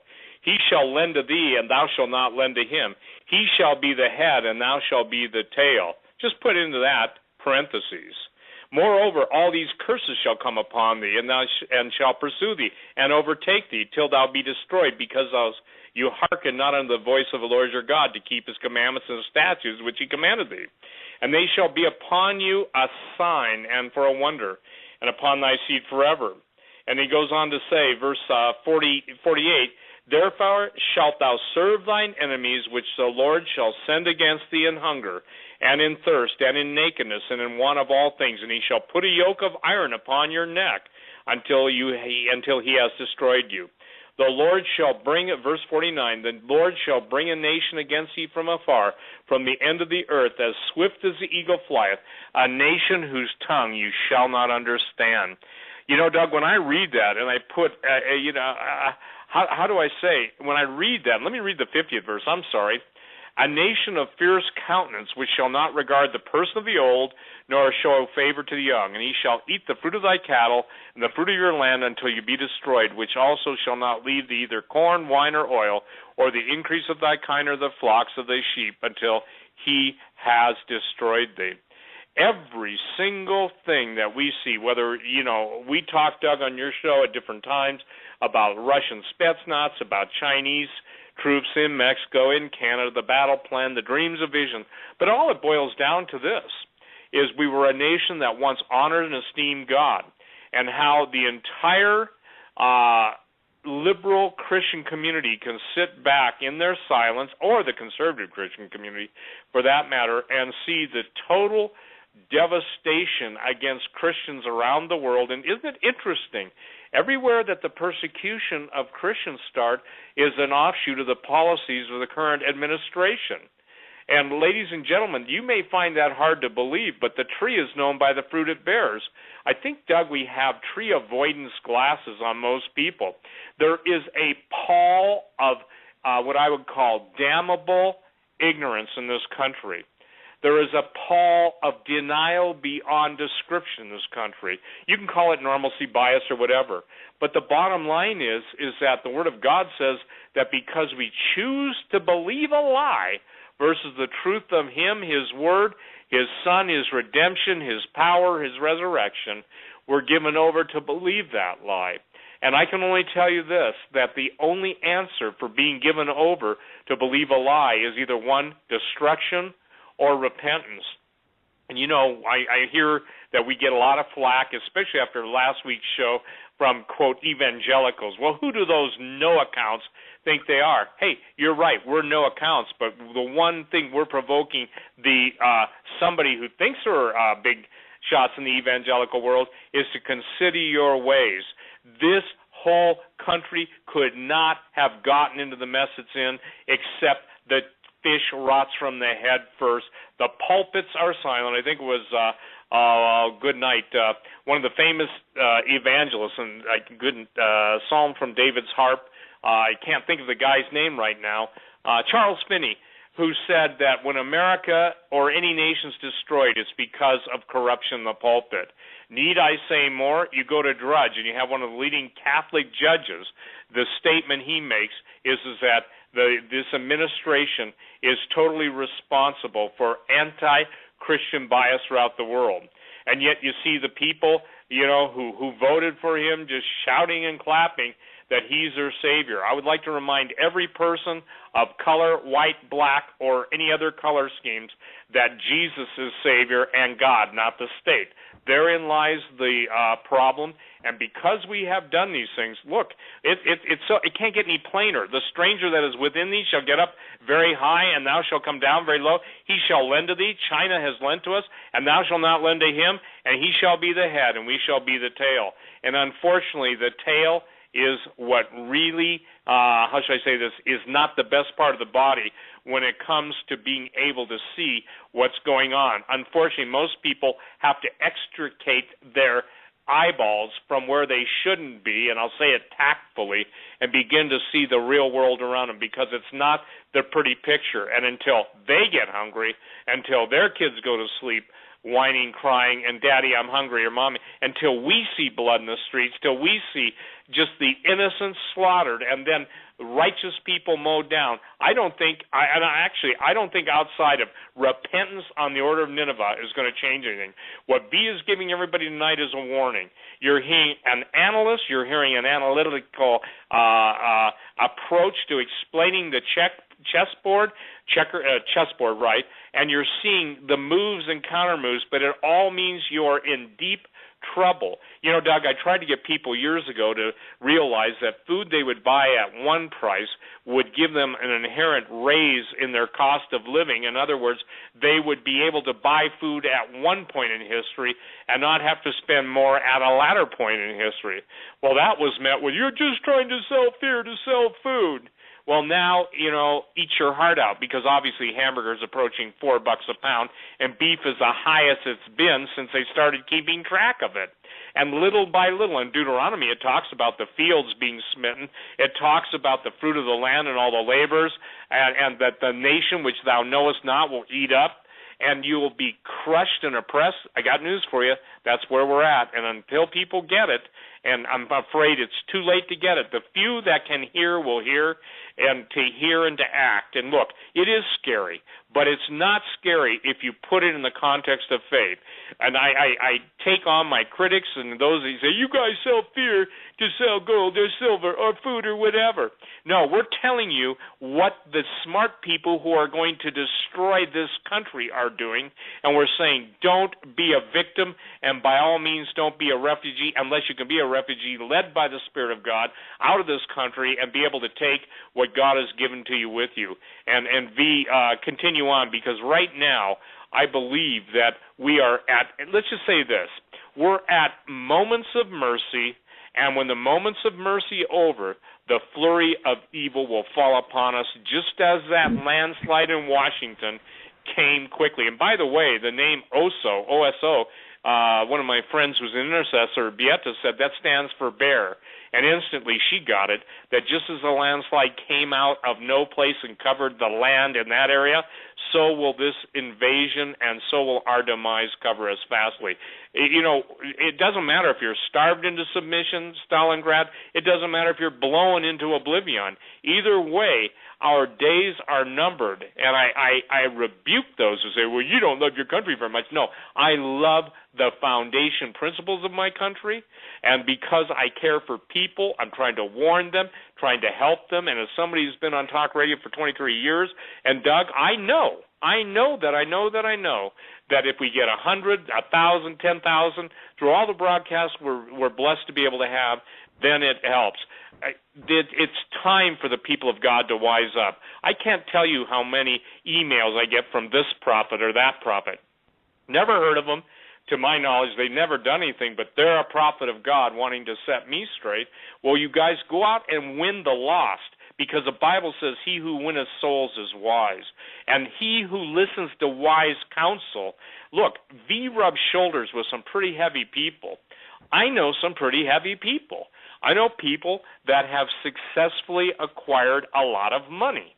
Obviously, I try and win some of those people to Jesus, and sometimes, I do the best job I can, and not because I want their money. I want them to realize that their money isn't going to go into the grave with them, so why not help the veterans of the United States? Why not help the people that were willing to die once for their country? Now don't let them die before your eyes because they're being cut off. And again, Doug, no one called that earlier or more concisely than I did, and yet I couldn't even get the vets to go along with it at that point. Now the ones that are still alive are starting to see. So, the point that we've got to make is understand this. Every war is economically based. You can have the righteous indignation, but it always ends up with religion is applied to resources, and when God blessed those who walked in his way, he blessed them with resources. Abraham wasn't blessed with Federal Reserve notes, IRAs, Kios, and 401ks. He was plenteous in goods, and the rest of the world understands that, and evidently the American investor doesn't. He's willing to stake his family's life, his provision and future provision on paper promises of a magician's illusion that are worth absolutely not even the ink they're printed on, because it's invisible ink, and the ink will disappear before their very eyes as their wealth or what they've stored up is wiped out before them. Go ahead, V. One of the things you'd have to see here, folks, is this.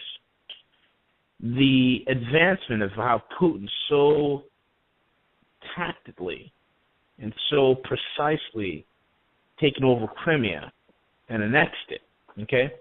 It's already provided a blueprint of for a lot of the tensions in the Pacific. And what I mean by that is this. Putin provided the blueprint for the Chinese to take over Taiwan.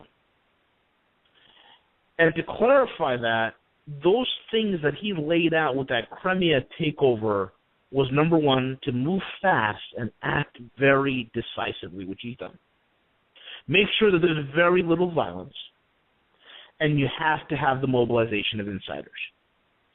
This Crimea fall will not only reverberate to a massive embarrassment of the United States, which will cause a great paradigm shift towards the end of April, which by the 2015 we will be on the ropes economically and financially speaking, where you will see a dollar dump happening faster at a faster rate.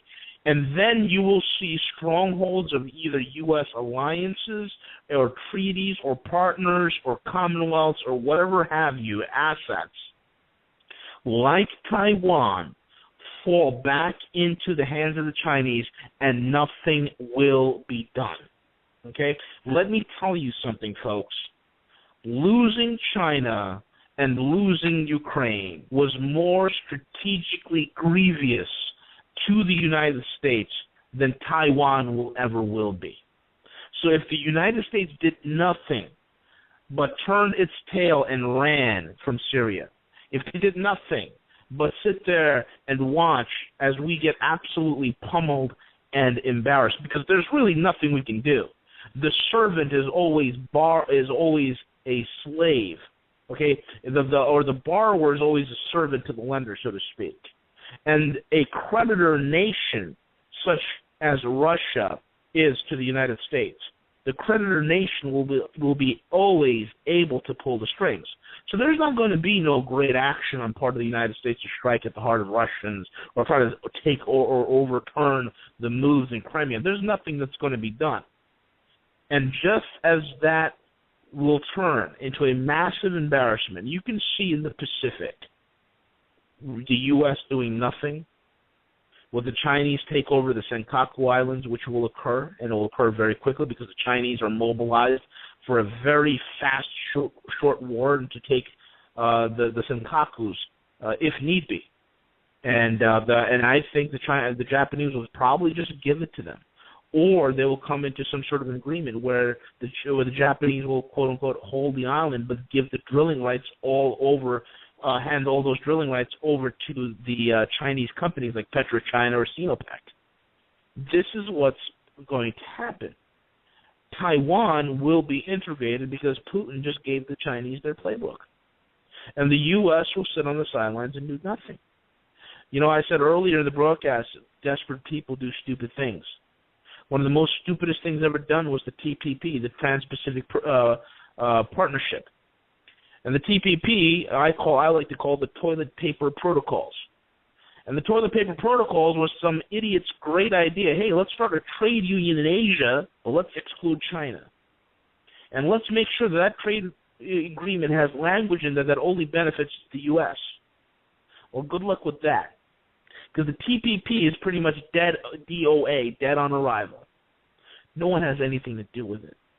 So these motions, and now we're working on the Atlantic version of the TPP, and that's not going to go anywhere. It doesn't matter what they do with the Atlantic version, because all you have left is a bunch of broke countries sitting around trading paper all day, while the rest of the world is accumulating massive amounts of wealth, where there are more billionaires being made and millionaires being made in China and in Russia and in India than anywhere in the United States or even in the West.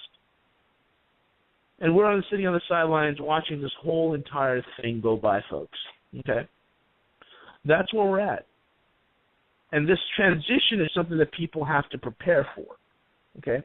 The U.S., if you look about it, when we went to the sanction thing, which I found to be pretty funny, when the Obama announced that, they're going to start sanctioning key individuals that are part of Putin's inner crowd, and, the Russians had to pretty much laugh at that. And the U.S., what do? Well, they released some strategic reserves.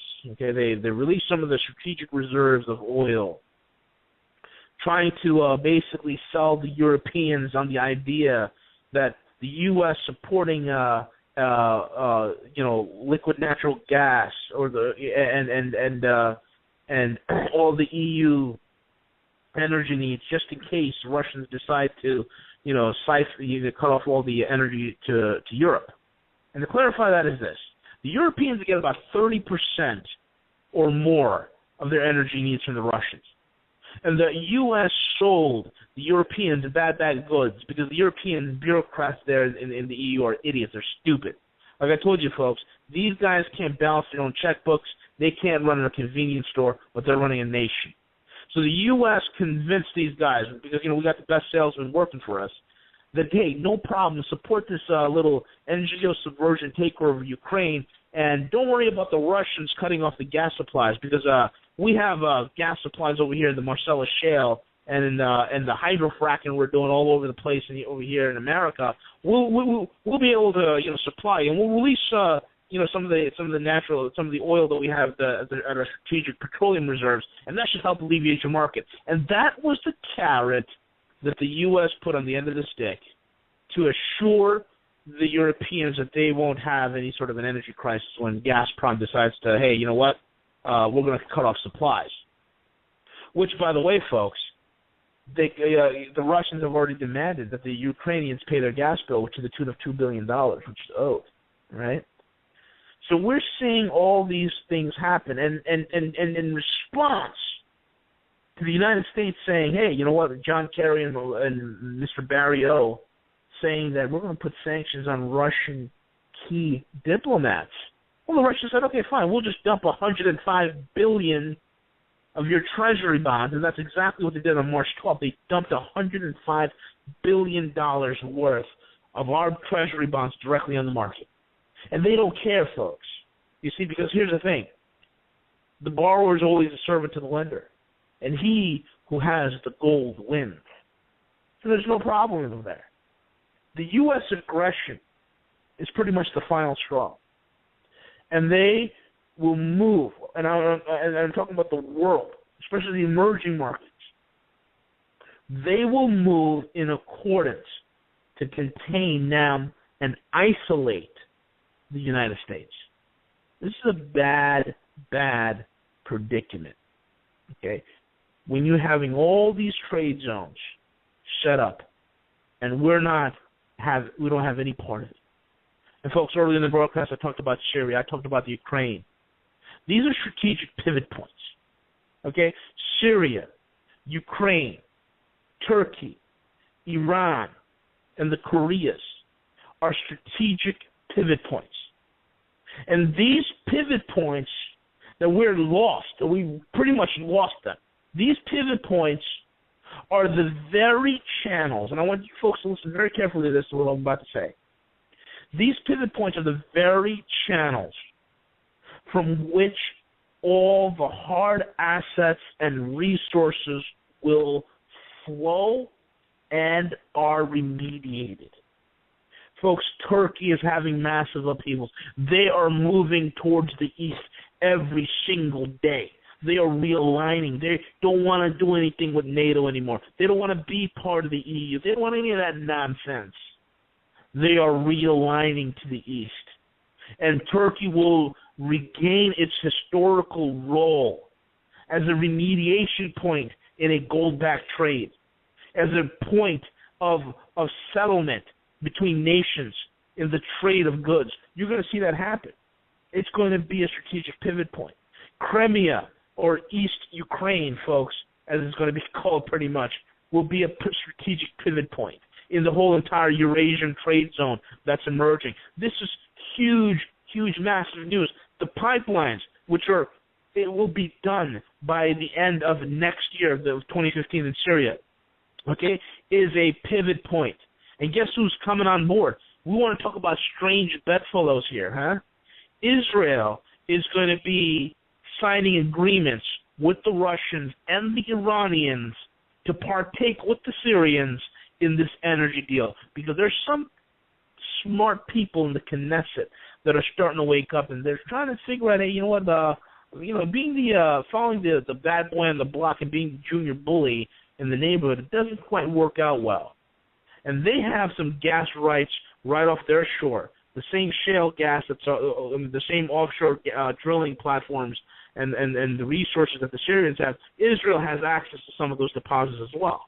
And they're cutting into the deal as well. And again, they're going to be settling and remediating and converting their shekels into yuans or rubles or gold. They're not going to be dealing with the dollar. So all these things are happening. These are all real trade agreements, folks. That's the structure of what's happening. You want to see what the world will look like in the next 5 to 10 years? Here it is. It's all these trade agreements. It's all these currency swaps that are already set up. It's already done. It's already been inked to paper. It's signed. It's sealed. It's delivered. Only thing that's waiting, that the world's waiting for, is for the U.S. to be officially taken out of the picture as a world economic superpower, and the dollar to be no longer used as the world reserve currency. And even the emerging markets, okay, even the emerging markets where, they were affected greatly by the Fed tapering because they've seen such a spike in their energy and food purchasing. They said, we don't want to do this anymore. We don't want to harbor the costs and burden the costs of dealing in the dollar. We'd rather go and swap our own currencies and get what we need. They're leaving, folks, okay?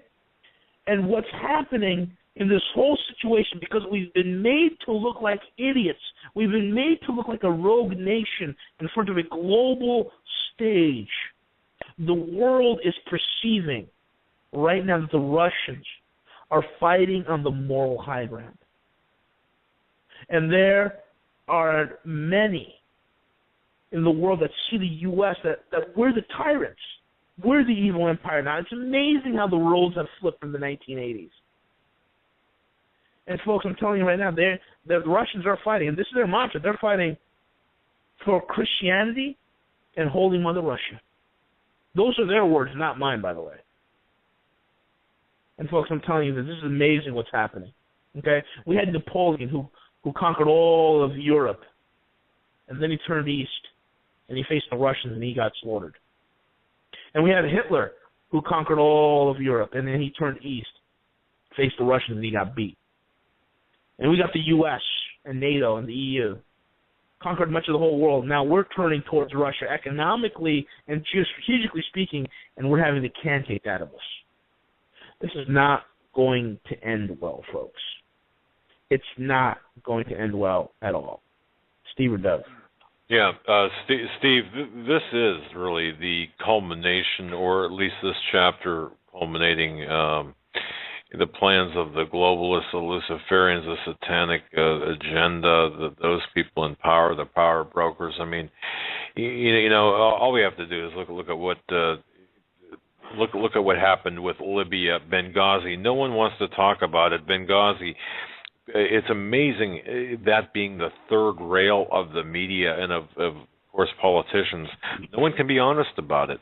But what that's all about is the destabilization of Syria, and that really is like the crux of what we're the Middle East policy of the Obama regime. I got to tell you, and people want to downplay it. Hillary, what difference does it make? 200,000 dead and tens of, well, at least a few million refugees. My goodness, I can't believe the lack of humanity. Well, I can, but taking place. But we're approaching the end game here, Steve, aren't we? Well, yeah, I think that's the difference between, I guess here's the disconnect, Doug, and I want people to really put this into perspective. You can be the greatest student of prophecy. You can have all of the knowledge that you ever thought you would need or wanted to have. You can have all that. But there comes a point where you must just, I guess you'd say, reflect in real time that this is it. This is at this point in time, this is really taking place, because so many people have a theology or even a belief system that somehow all these bad things will happen, but they'll never have to deal with them. And you basically see the slaughter in Syria. And I got to tell you, one of the greatest tragedies, in my opinion, is the church in the West being silent about our brethren being slaughtered in North Korea, in Syria, all over the globe, and we do nothing, say nothing, in the Congo, Central African Republic, Kenya, all of the places. I obviously understand they've changed their names, and I'm an old-fashioned guy when it comes to calling nations by their true name. Obviously, I remember when Rhodesia was Rhodesia. But the point I'm trying to make, Doug, is this is where the rubber meets the road. And I think that God, literally, I'll say this one more time. These are moments of mercy. He has raised up the different voices, mine and so many others, yours. V's got the and V makes no apology for his faith in Jesus. V's got the best handle, I believe, in my opinion. I'm not flattering him, but the Bible says give honor to whom honors due, credit to whom credit's due, of how it's playing out. But we can't do anything for the people that just say, I don't want to hear it, I don't want to hear it, I don't want to hear it. Yet they listen, and then they send their, how do I say this tactfully, their diatribes. Save your diatribes. If you want to go on a diatribe, go get diapers. That's probably more productive than a diatribe because you're going to have to deal with it. It doesn't matter if food goes up 5% a month, 8% a month, whatever the percentage it goes up, it's going up to the point where it will always be available, but at what price? I love the people that say they can't eat gold and silver. I'll say it one more time. You can take gold, silver, any place in the world, and on 1 ounce of gold in Argentina, for instance, you could probably live for 6 months with a steak dinner twice a day. So the point is that we've got people that don't understand commodities, that only live in a paper-based world, now ready to go down in a flame. It's just like holding the piece of paper up in the air, and that represents your entire life, your earning, your calories. And by the way, convert dollars into calories, convert what you spend on your monthly shopping bill for groceries for your family, and that represents calorie units, which can relate to dollars, and as your dollars decrease, your calorie units decrease, and hunger rises. Are we at the top of the hour, Doug? Yes, sir, we are, and thanks for noticing that. Folks, you're listening to a very special edition of the Hagmann and Hagmann Report. It is Monday, March 24th, 2014. We are broadcasting live from Orlando, on location, Orlando, Florida, where it is a nice 73 degrees out compared to... And welcome back, ladies and gentlemen, to our third and final hour of this Hagmann and Hagmann Report. This is the 24th day of March, 2014. I'm Doug Hagmann. With me is Steve Quayle, SteveQuayle.com, the Guerrilla Economist, RogueMoney.net. Folks, visit both websites, bookmark both websites, check there every day. As a matter of fact, I do critical information 24/7. So glad that they're joining us, joining me here as I fly solo. Appreciate that. Steve and V, I just want to share with you one interesting experience, and then I'm going to turn it over I'll turn it over to Steve after this. But I just want to share this. Coming down to the conference, we had driven by car, and I had stopped in just north of Savannah, Georgia. It was kind of a long drive, and it was fraught with some issues.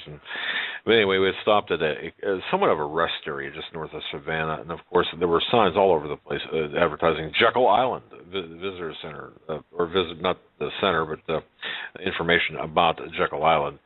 And I had come upon a booth where this woman was giving this couple information about Jekyll Island, what to do there, but also its history. And she explained in great detail what was with the history of Jekyll Island, but omitted, if you will, and if you can believe this, any reference to the creation of the Federal Reserve, the backstory of the Federal Reserve and what had taken place on Jekyll Island, just over 100 years ago this year, or 100 years ago here, this past decade, I should say, not this year, but in the run-up to the passage of the Federal Reserve. I just thought that was fascinating. And Steve, I'll just toss it to you. I just thought that was fascinating.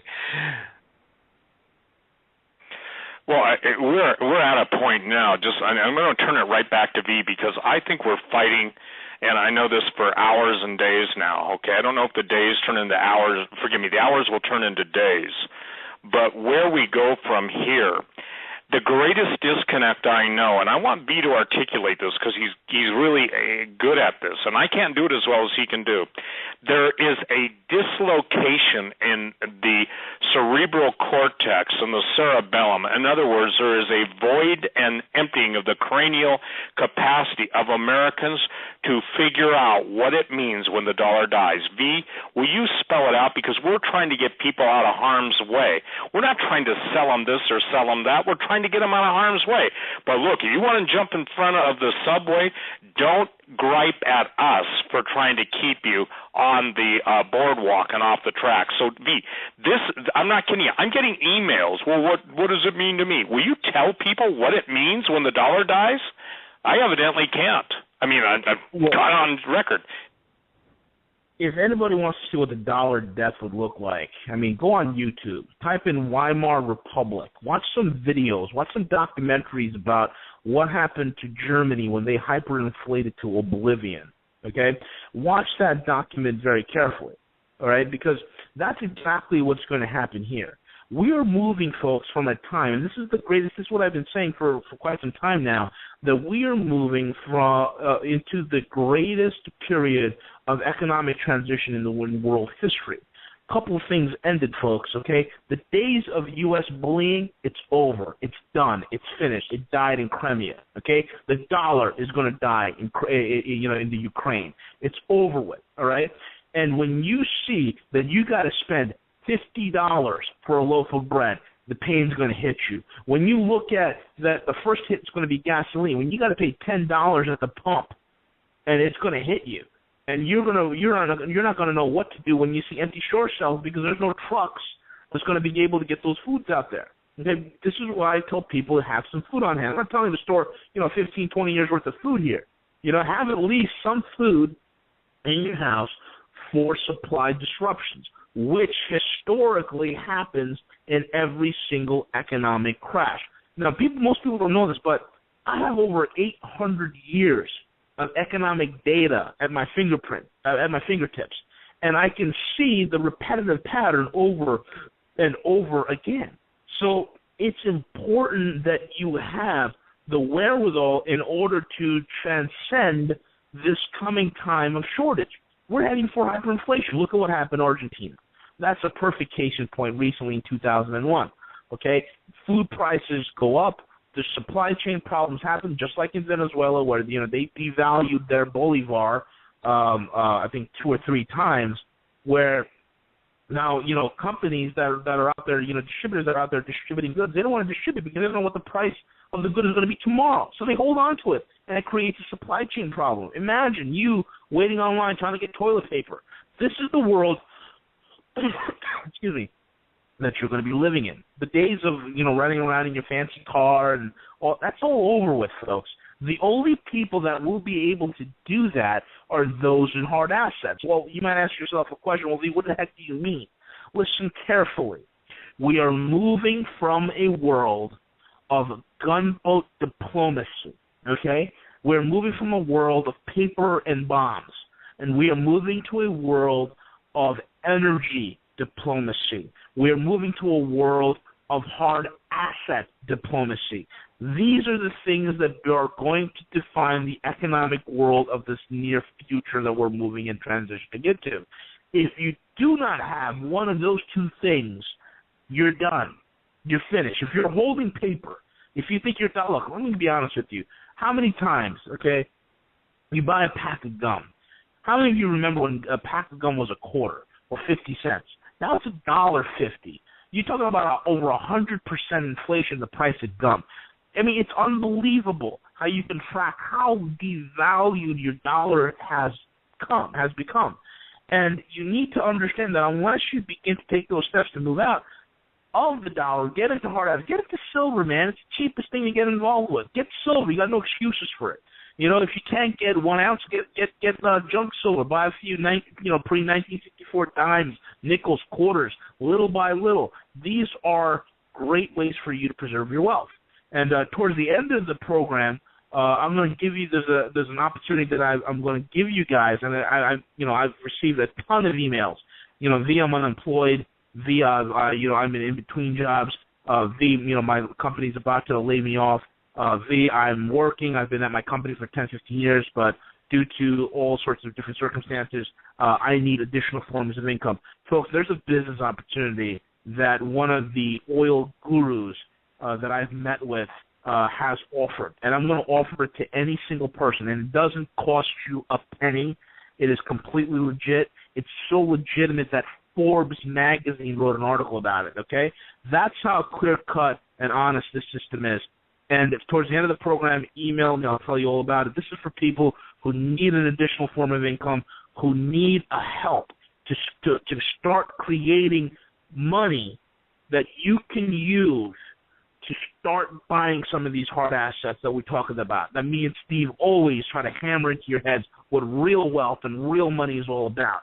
This is a way for you to do it, okay? This realignment that's happening, folks, it's tremendous. It's absolutely tremendous because, you know, we're seeing a move that's unprecedented. Okay, and we're losing prestige in every arena. You know, one of the things that the U.S. and I don't know if you guys know this, Doug or Steve, but one of the things that we've always been instrumental in is the International Monetary Fund. Well, the last 2 years, the United States hasn't been funding the International Monetary Fund, and Congress refuses to vote on the International Monetary Fund because, you know, they're Congress and they continue to bicker. So what's happening right now is that China is going to back up Russia, and they're going to pull the full weight of its new, and I don't know if you folks know this or not, but because of the U.S. absence, the Chinese have been controlling the IMF for the last 2 years, okay? And they are going to they're going to start pushing for the tremendous amounts of reforms in the IMF, okay, without the U.S. This is unprecedented. This is incredible. And nobody's reporting on this. And what it effectively does, folks, is this. It strips the U.S. of every single veto power and influence in a major international monetary regulatory agency. It strips them from all power when it comes to regards to loans and international monetary functions. It strips them of all this, and you're going to see the IMF get gutted. And it will be, and you can write this down, it will be integrated ever so slowly with the new forming BRICS Bank. Again, the pivot east. And you folks, you got to understand, the IMF, which is one half of the World Bank, is one of the crowning jewels of the Western banksters. It has been the base of operations for many jackals. It's been the base of operations for many, and the origin of many of government overthrows that have occurred in the last 50 years. And this apparatus of destruction, this apparatus of financial servitude and destitution is now in control of China. And what are the Chinese doing? They're going to ramrod reforms without the U.S. even being involved. And they're going to strip the IMF of its power. Okay, and the U.S. used the IMF as a springboard for a lot of insider financial operations. They're going to strip it of its power and integrate it into the BRICS Bank. How do you like them apples, folks? This is, again, the U.S. influence dying. This is, again, the isolation that we're talking about and the pressure for these reforms to happen. And even though Congress is in there with their hands folded, the pressure for circumventing the U.S. is also starting to build with the G20. And folks, like I told you before, who cares about the G7? Who cares about the bunch of broke nations that hardly even meet? When the action is with the G20, where you have large, functioning, and vibrant economies that meet every year. The G20 meeting in Australia, China completely tore the U.S. a new one. They told us that we're living off the printing press, that we have no real industry, that we're in a fake economy and an artificial prosperity. Those are their own words. And we're seeing OPEC coming apart, and they're moving against the very source of the Syria provocation, which is Qatar. And Saudi Arabia and the United Arab Emirates and Egypt and Bahrain and all, they're all moving in to support what China is doing, what the East is coming together. And this is not an East versus West, folks. This is just the way the chips are lined out. This is what's happening. And the Gulf, thanks to, Obama and the administration's wisdom about the Arab Spring, all they did is just create a perfect, fertile environment for China to come in with the petro-yuan. I mean, it's unbelievable. It's unbelievable. And what are we facing here at home? Massive hyperinflation. And you see these idiotic Keynesians, these talking heads on TV, these academians, and they can't explain this, what I call an oxymoronic black swan event. Okay? They can't explain the fact how monetary hyperinflation is killing capital, and that it's causing massive systemic failure. They can't figure that out. And folks, this is what I've been saying for some time now.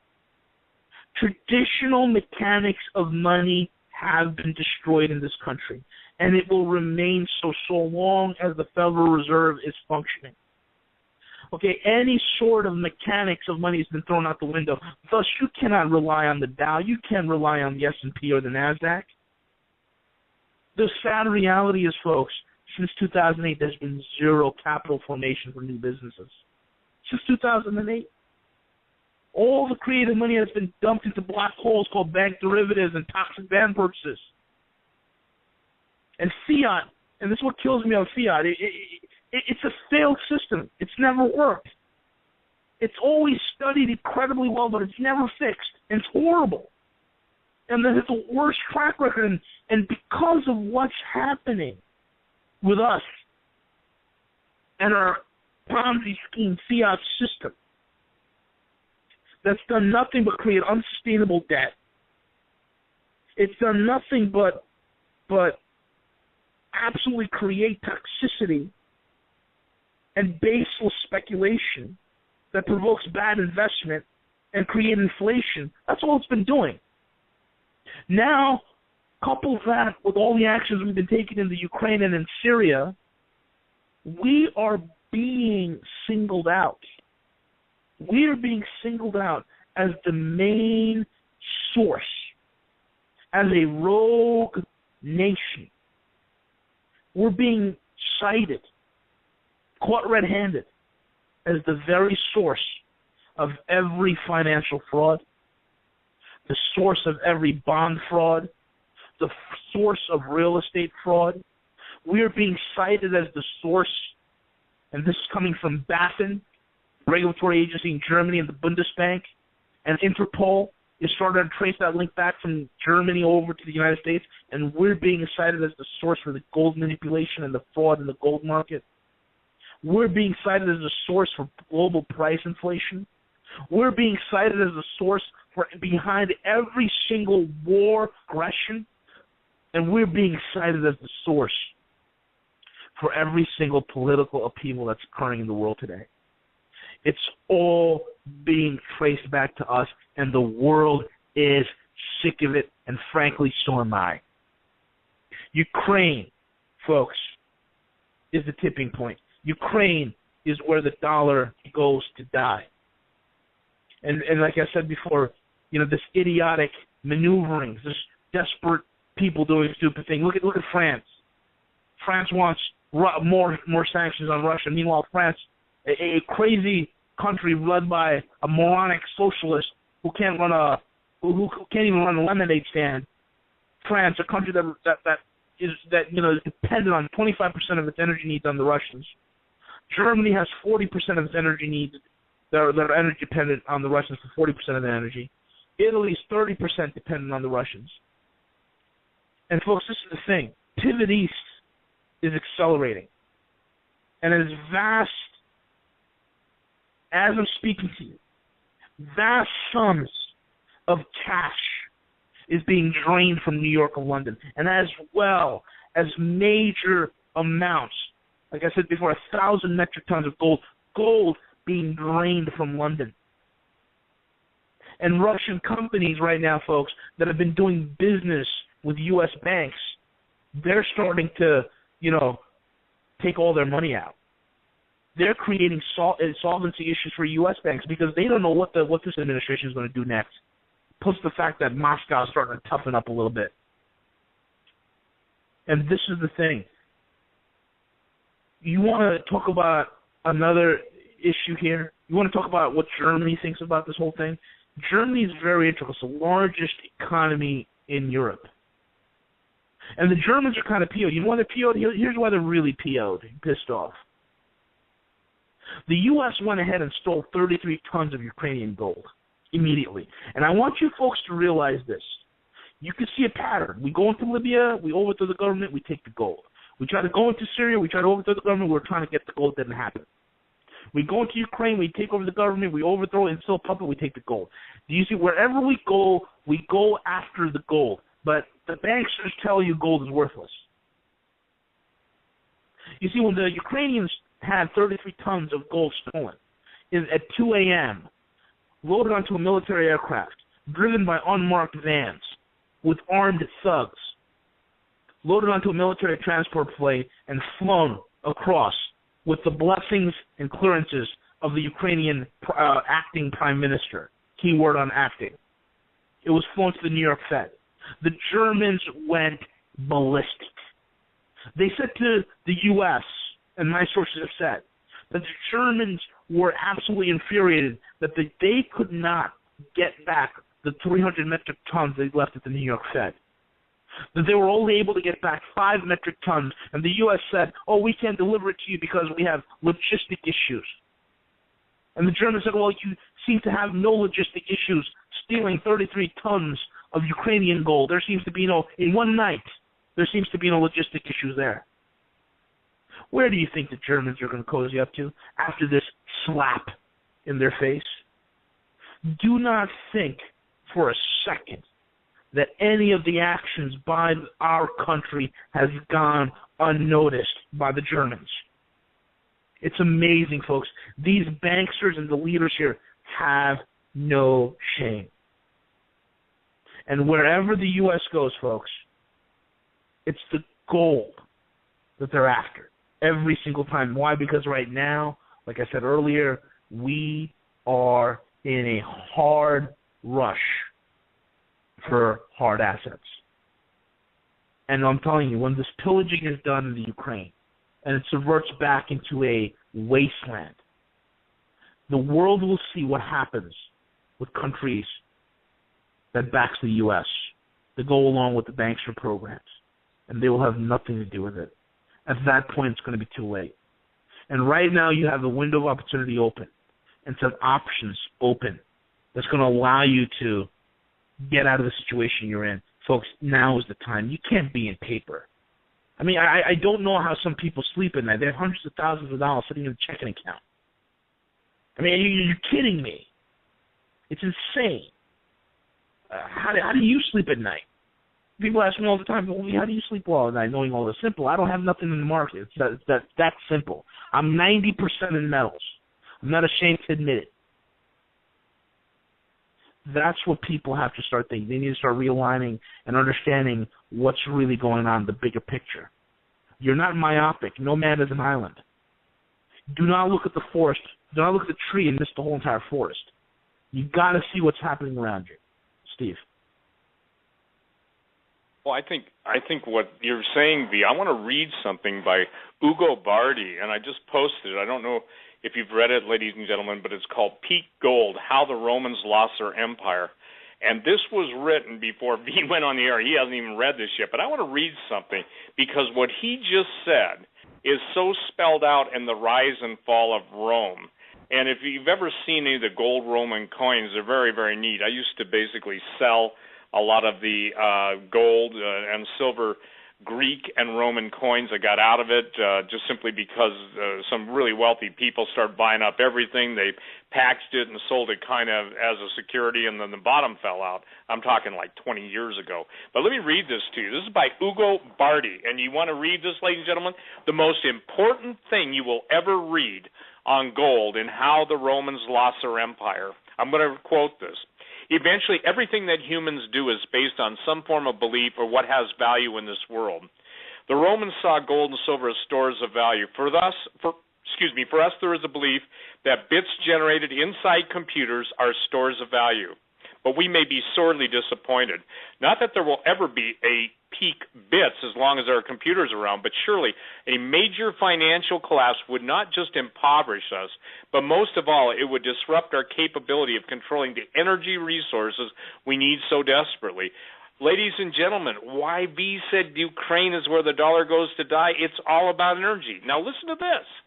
So when the oil pundits line up oil reserves, if each barrel were a soldier ready for battle, they tactically assume that these reserves are available for use of the global empire. That's not necessarily true. It depends on the degree of control that the empire will be able to exert on producers. That depends on a financial system which may well turn out to be the weak link of the chain. Without control, power is useless. What are we seeing? We're seeing power and true power. I'm talking financial power. I'm talking specie, S-P-E-C-I-E, as relating to gold, silver, oil, platinum, and palladium, is absolutely residing now. It's absolutely come to nest in the Chinese and Russian hands. The Roman Empire, listen to this, the Roman Empire was lost when the financial system ceased to be able to control the military system.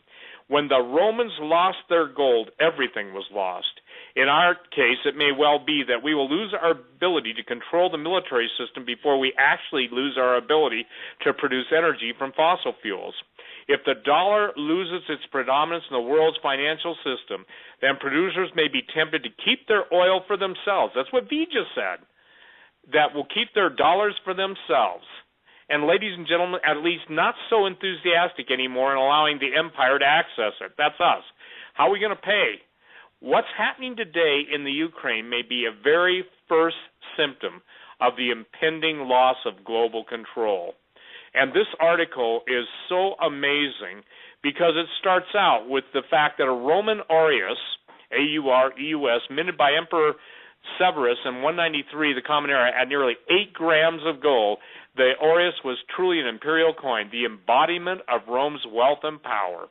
So, ladies and gentlemen, we are absolutely seeing, and the article talks about when Rome experienced peak gold. And ladies and gentlemen, you're going to see the fulfillment of the web bots in this. I'm only talking about their specific pronunciations or enunciations, announcements concerning the price of gold and silver.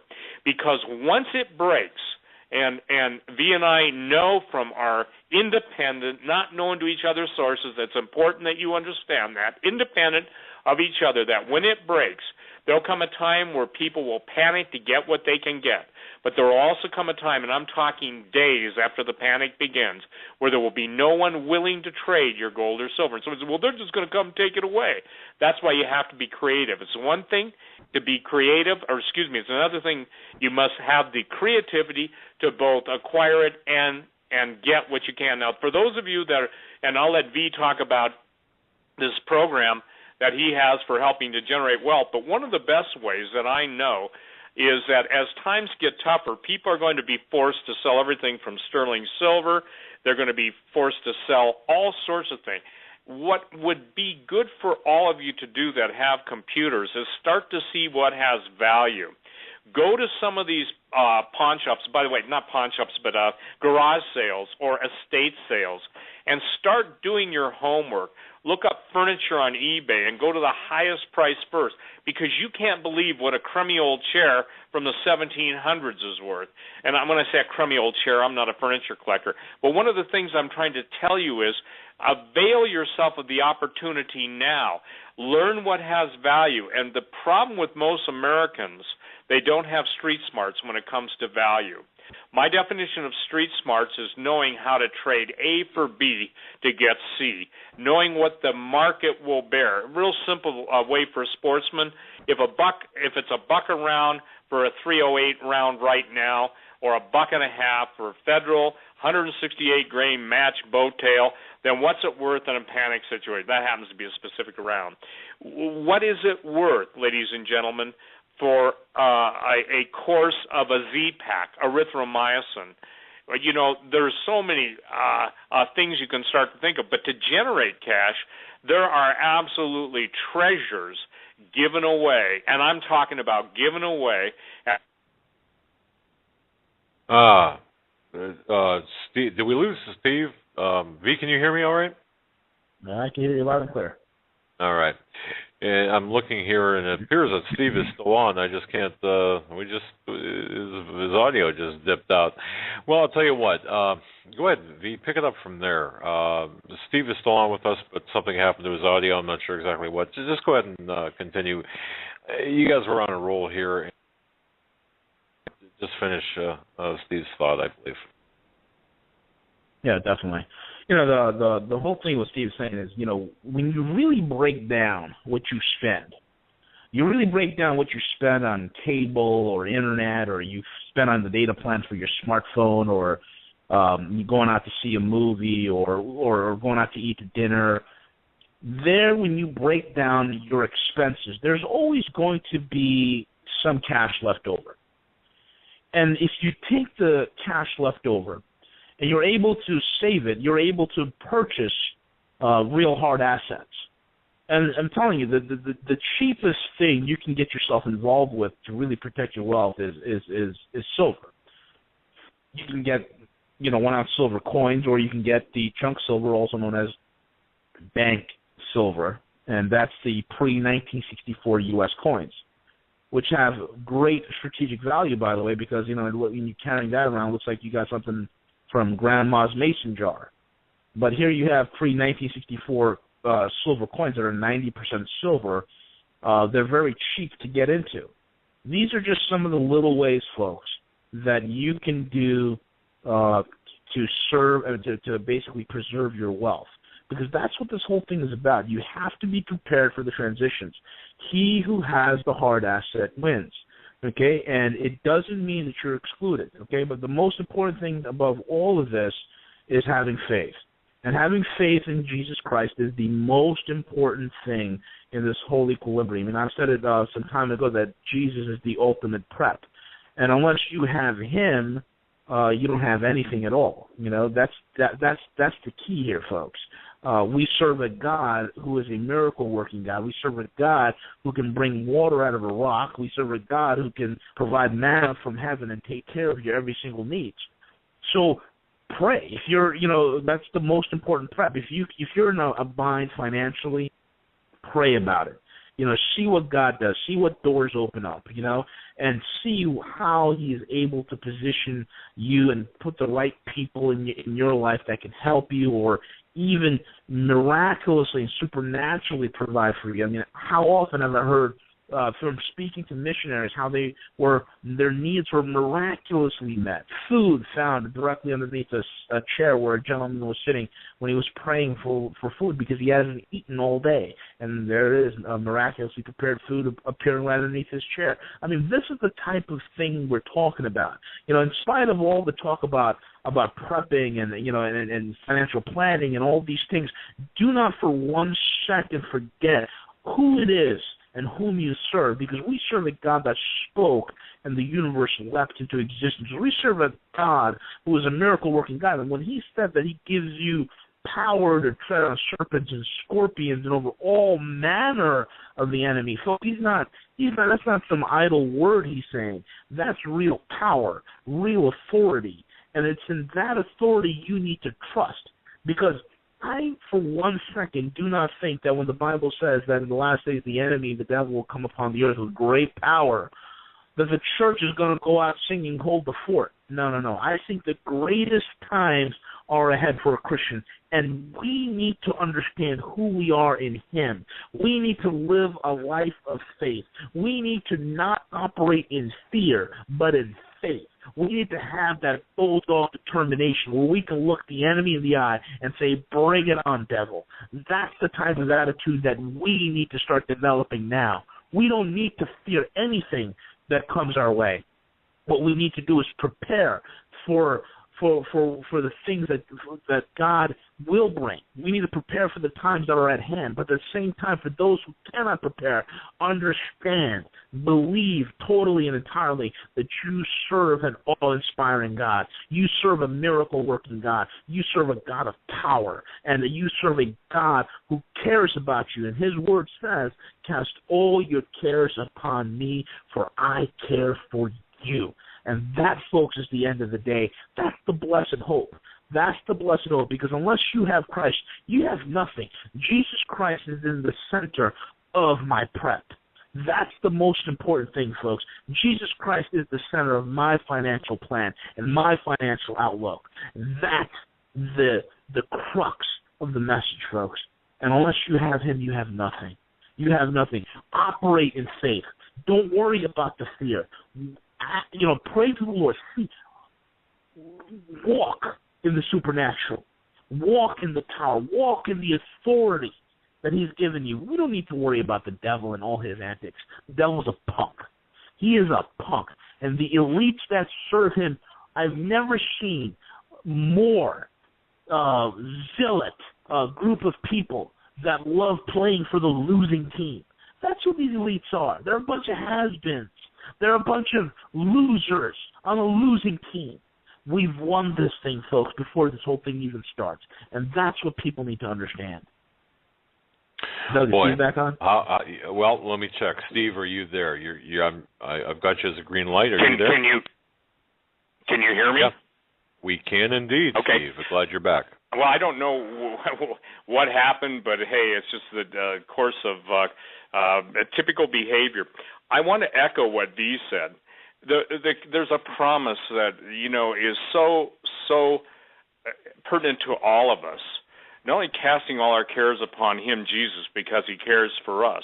The promise is, I have been young and now I'm old. King David speaking. But I have not seen the righteous forsaken, nor his seed begging bread. And let me tell you this, Doug, and V will herald this. When we start to appropriate by faith, the faith that overcomes the world, not comes under the world, it will be because of God's miraculous provision, his protection, and all that he has promised to work. That's where the hatred will come from, because faith will always be persecuted by unbelief. The Cains will always try and destroy Abel, but the promise of God will be to those. I like what David said. One time, Pastor Langford, not King David, but David Langford, said that somebody was praying. He said, Lord, why do you love David Langford more than me? And the Lord answered his prayer and said, it's not that I love you more than David, it's that David loves me more than you. Somebody once said to me, Doug, and this is a great statement, you can be as close or as far away from Jesus as you want to be. When I grew up in the Jesus movement, saved in 1972, the definition of a fanatic in those days was anybody who loved Jesus more than you do. And we don't have to tell the person's name, but one of the people that I've tried to help by promoting his newsletter and website, basically because he lives like hell, he acts like hell, and he certainly has no fear of God. He cannot accept any of the stuff I say, even though I've been right because of my Christian belief. Now, I'll tell you this. I have been offered a whole lot of money, and I'm only saying this to the glory of God. And it's not about money. It's about hearing the well done, thou good and faithful servant. I've been taunted. It goes daily. But when people step up to the pump that can write you checks with more zeros than most people can even read the amount and say, just come over to our side. Just tell the people to yield. Just tell them to do this. We'll tell you what to say. You've got a following. I said, well, I got news for you. That may do good for you, but it does nothing for me in eternity, and it's not what I'm about. And then they try the other tactic, and they say, look at all the emails you get. We read your emotional frustration with the people you're trying to help. And the people you're trying to help mock you, and they scorn and they ridicule. I say not all of them do.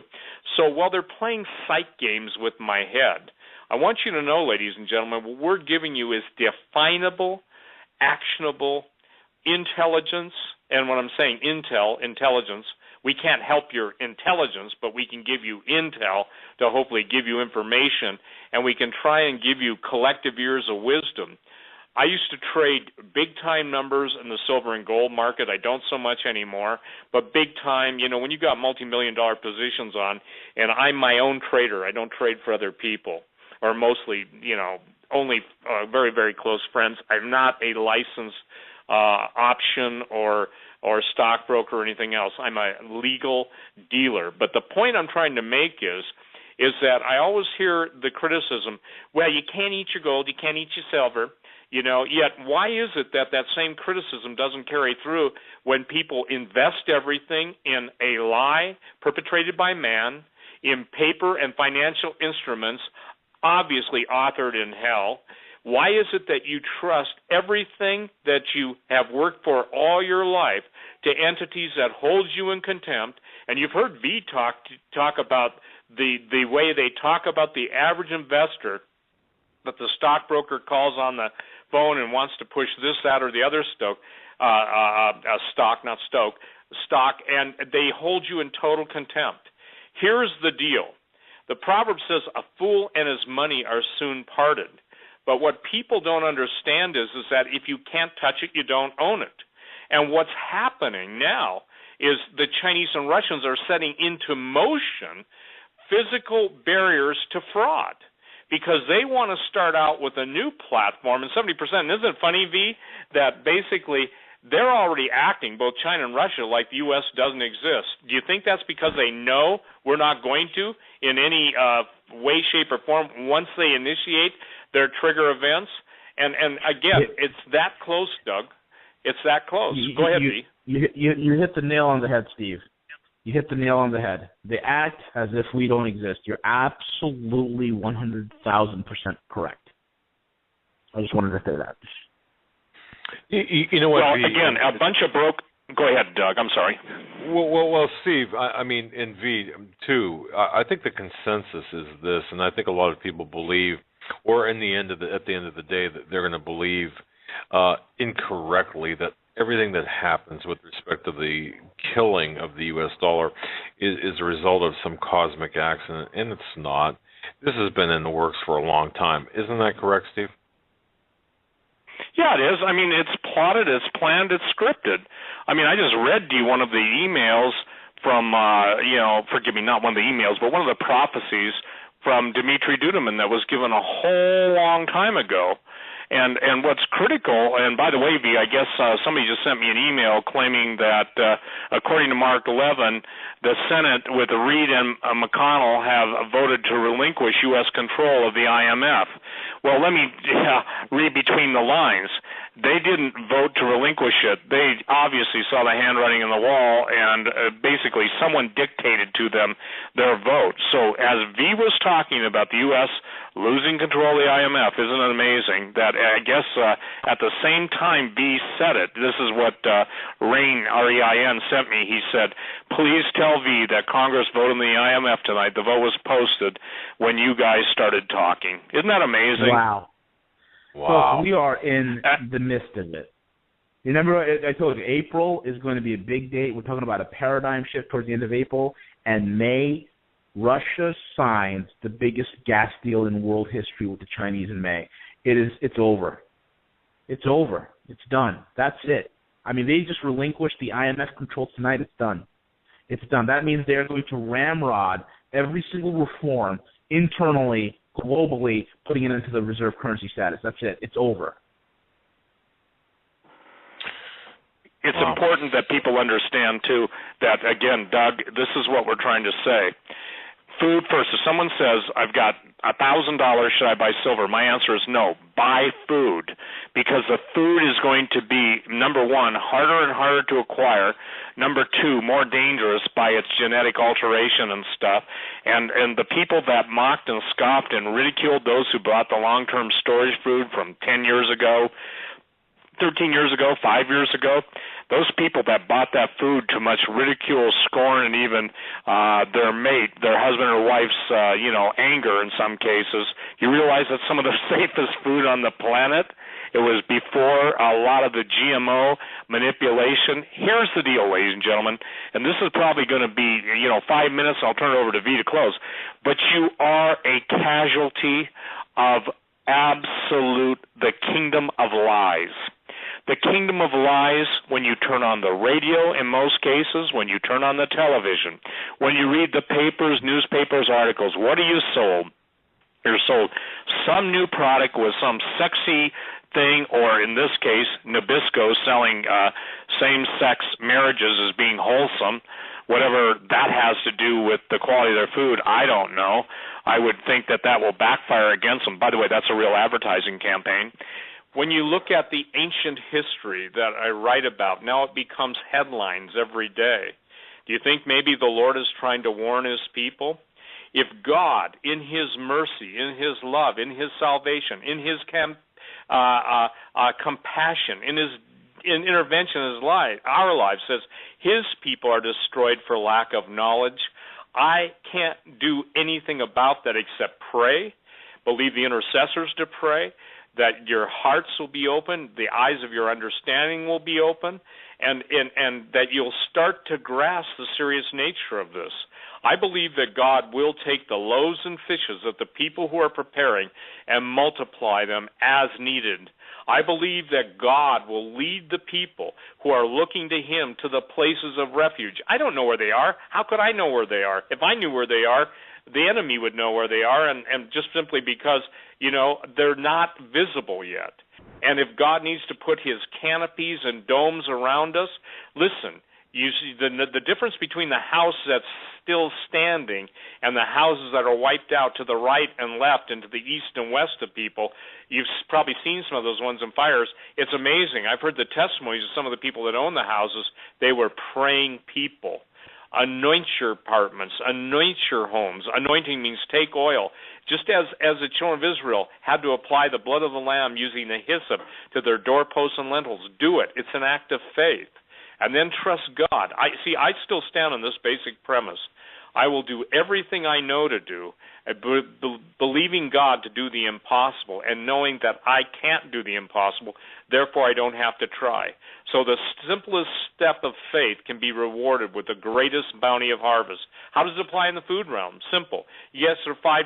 Maybe you find a $10 bill, $20 bill. Say, Lord, I'm going to take this and I'm going to buy $20 of food. And I believe, Lord, that you'll multiply this, because here's what it's all about.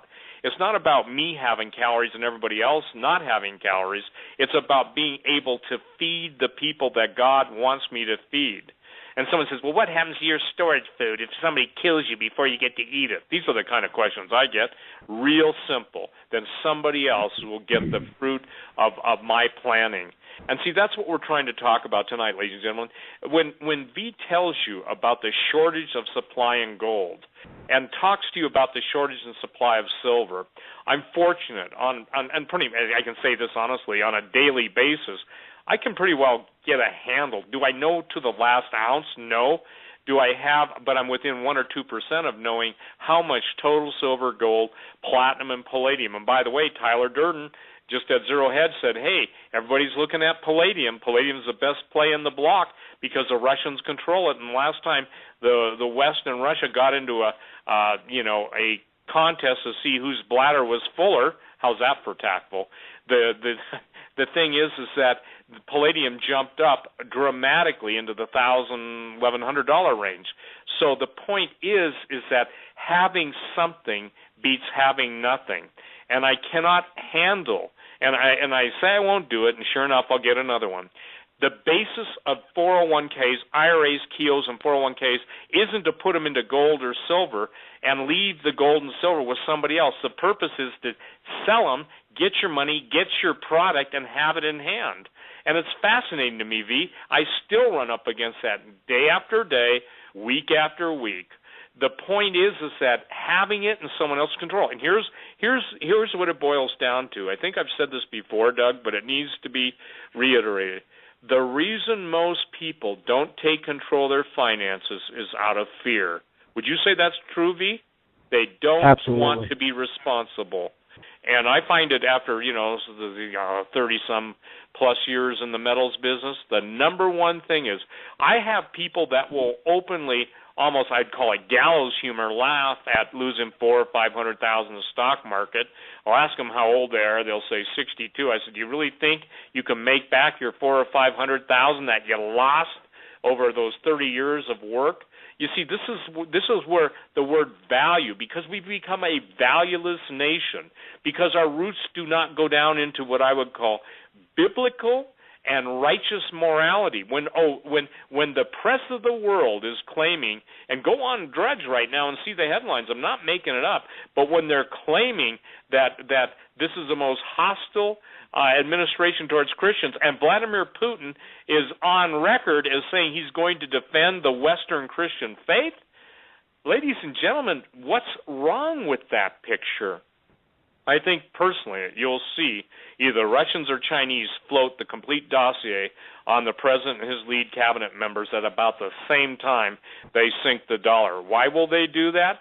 Simply to show Americans that you who thought you had the moral high ground, because we've had a snooty American high ground mentality, when you live in the world of intelligence agencies, espionage, spy, overlapping coverage of everything that goes on, when this nation is finally brought to its destruction, it will be because everything in the courts of heaven, all evidence against us, will be laid out. And you know who the prosecuting attorneys will be? It will be the countries who will rise up to point their fingers at us, and because they are at least standing for just weights and measures, we're damned in this country because of unjust weights and measures. Bobby Brown has a great, Brother Bobby has a great story, and it's called Just Measures. And I love that statement because God is just. And let me share this. It's a mythological idea to to state that justice is blind. Justice is not blind. The eyes of the Lord go throughout the whole earth, looking, searching, seeking after those whose hearts are perfect towards him. 2 Chronicles 16:9. I just don't spout scripture, but I want you to know, will God's eyes stop on you? The minute you begin to praise him, God's eyes are upon you. The minute you begin to thank him, God's ears are upon you. The minute you begin to say help in true surrender, in true adoration, God's moving on your behalf, but he will not violate your free will. So, ladies and gentlemen, here it is in a nutshell. As we go off the air tonight in the next few minutes, I'm turning it right over to V to close it out. You've got a choice to make. You're going to take control of your money. If you don't control your money, someone else will. You can contact me, send me an email, steve777@stevequayle.com, and we will help you and try and get you out of harm's way to the best of our ability. Go ahead, V. I'm done, Doug. God bless you, Doug. Enjoy the wonderful time down there. May the Lord grant you just peace and rest and refreshing. V, bless you, my brother. Finish it out. Thank you, Steve. Go ahead, V. For anybody that needs help out there, you have a portfolio, you're a high net worth individual, or you got north of $100,000 or more. You don't know what the heck to do with it. You need proper investing advice. Contact me, Guerrilla Economist, one word. That's GUERRILLA, economist@gmail.com. Also, those who need to have their credit fixed. I mean, you're a good person, you've had some bad things happen to you. Maybe it's a bankruptcy, maybe it's student loans, maybe it's credit card debt that all of a sudden you thought you could stay ahead of, but you can't. Contact me as well, GuerrillaEconomist@gmail.com. My friend and colleague, Mr. Sean Martin, who is a Wall Street insider and legend, would go ahead and he'll fix up your credit and completely set the record clean, folks. I'm talking about bankruptcies removed, delinquent marks removed, inquiries, hard inquiries gone, cleaned up, ready to go, brand new life. And he can do that for you. That comes with a money-back guarantee. The other opportunity that I have for people, I mean, if you're struggling, you need an additional stream of income, you're sick of working for somebody else, you want to start your own business, I've partnered with an energy company in the commodities business. We're going to be dealing with energy. We are moving from a gunboat diplomacy, as I said earlier, into an energy diplomacy.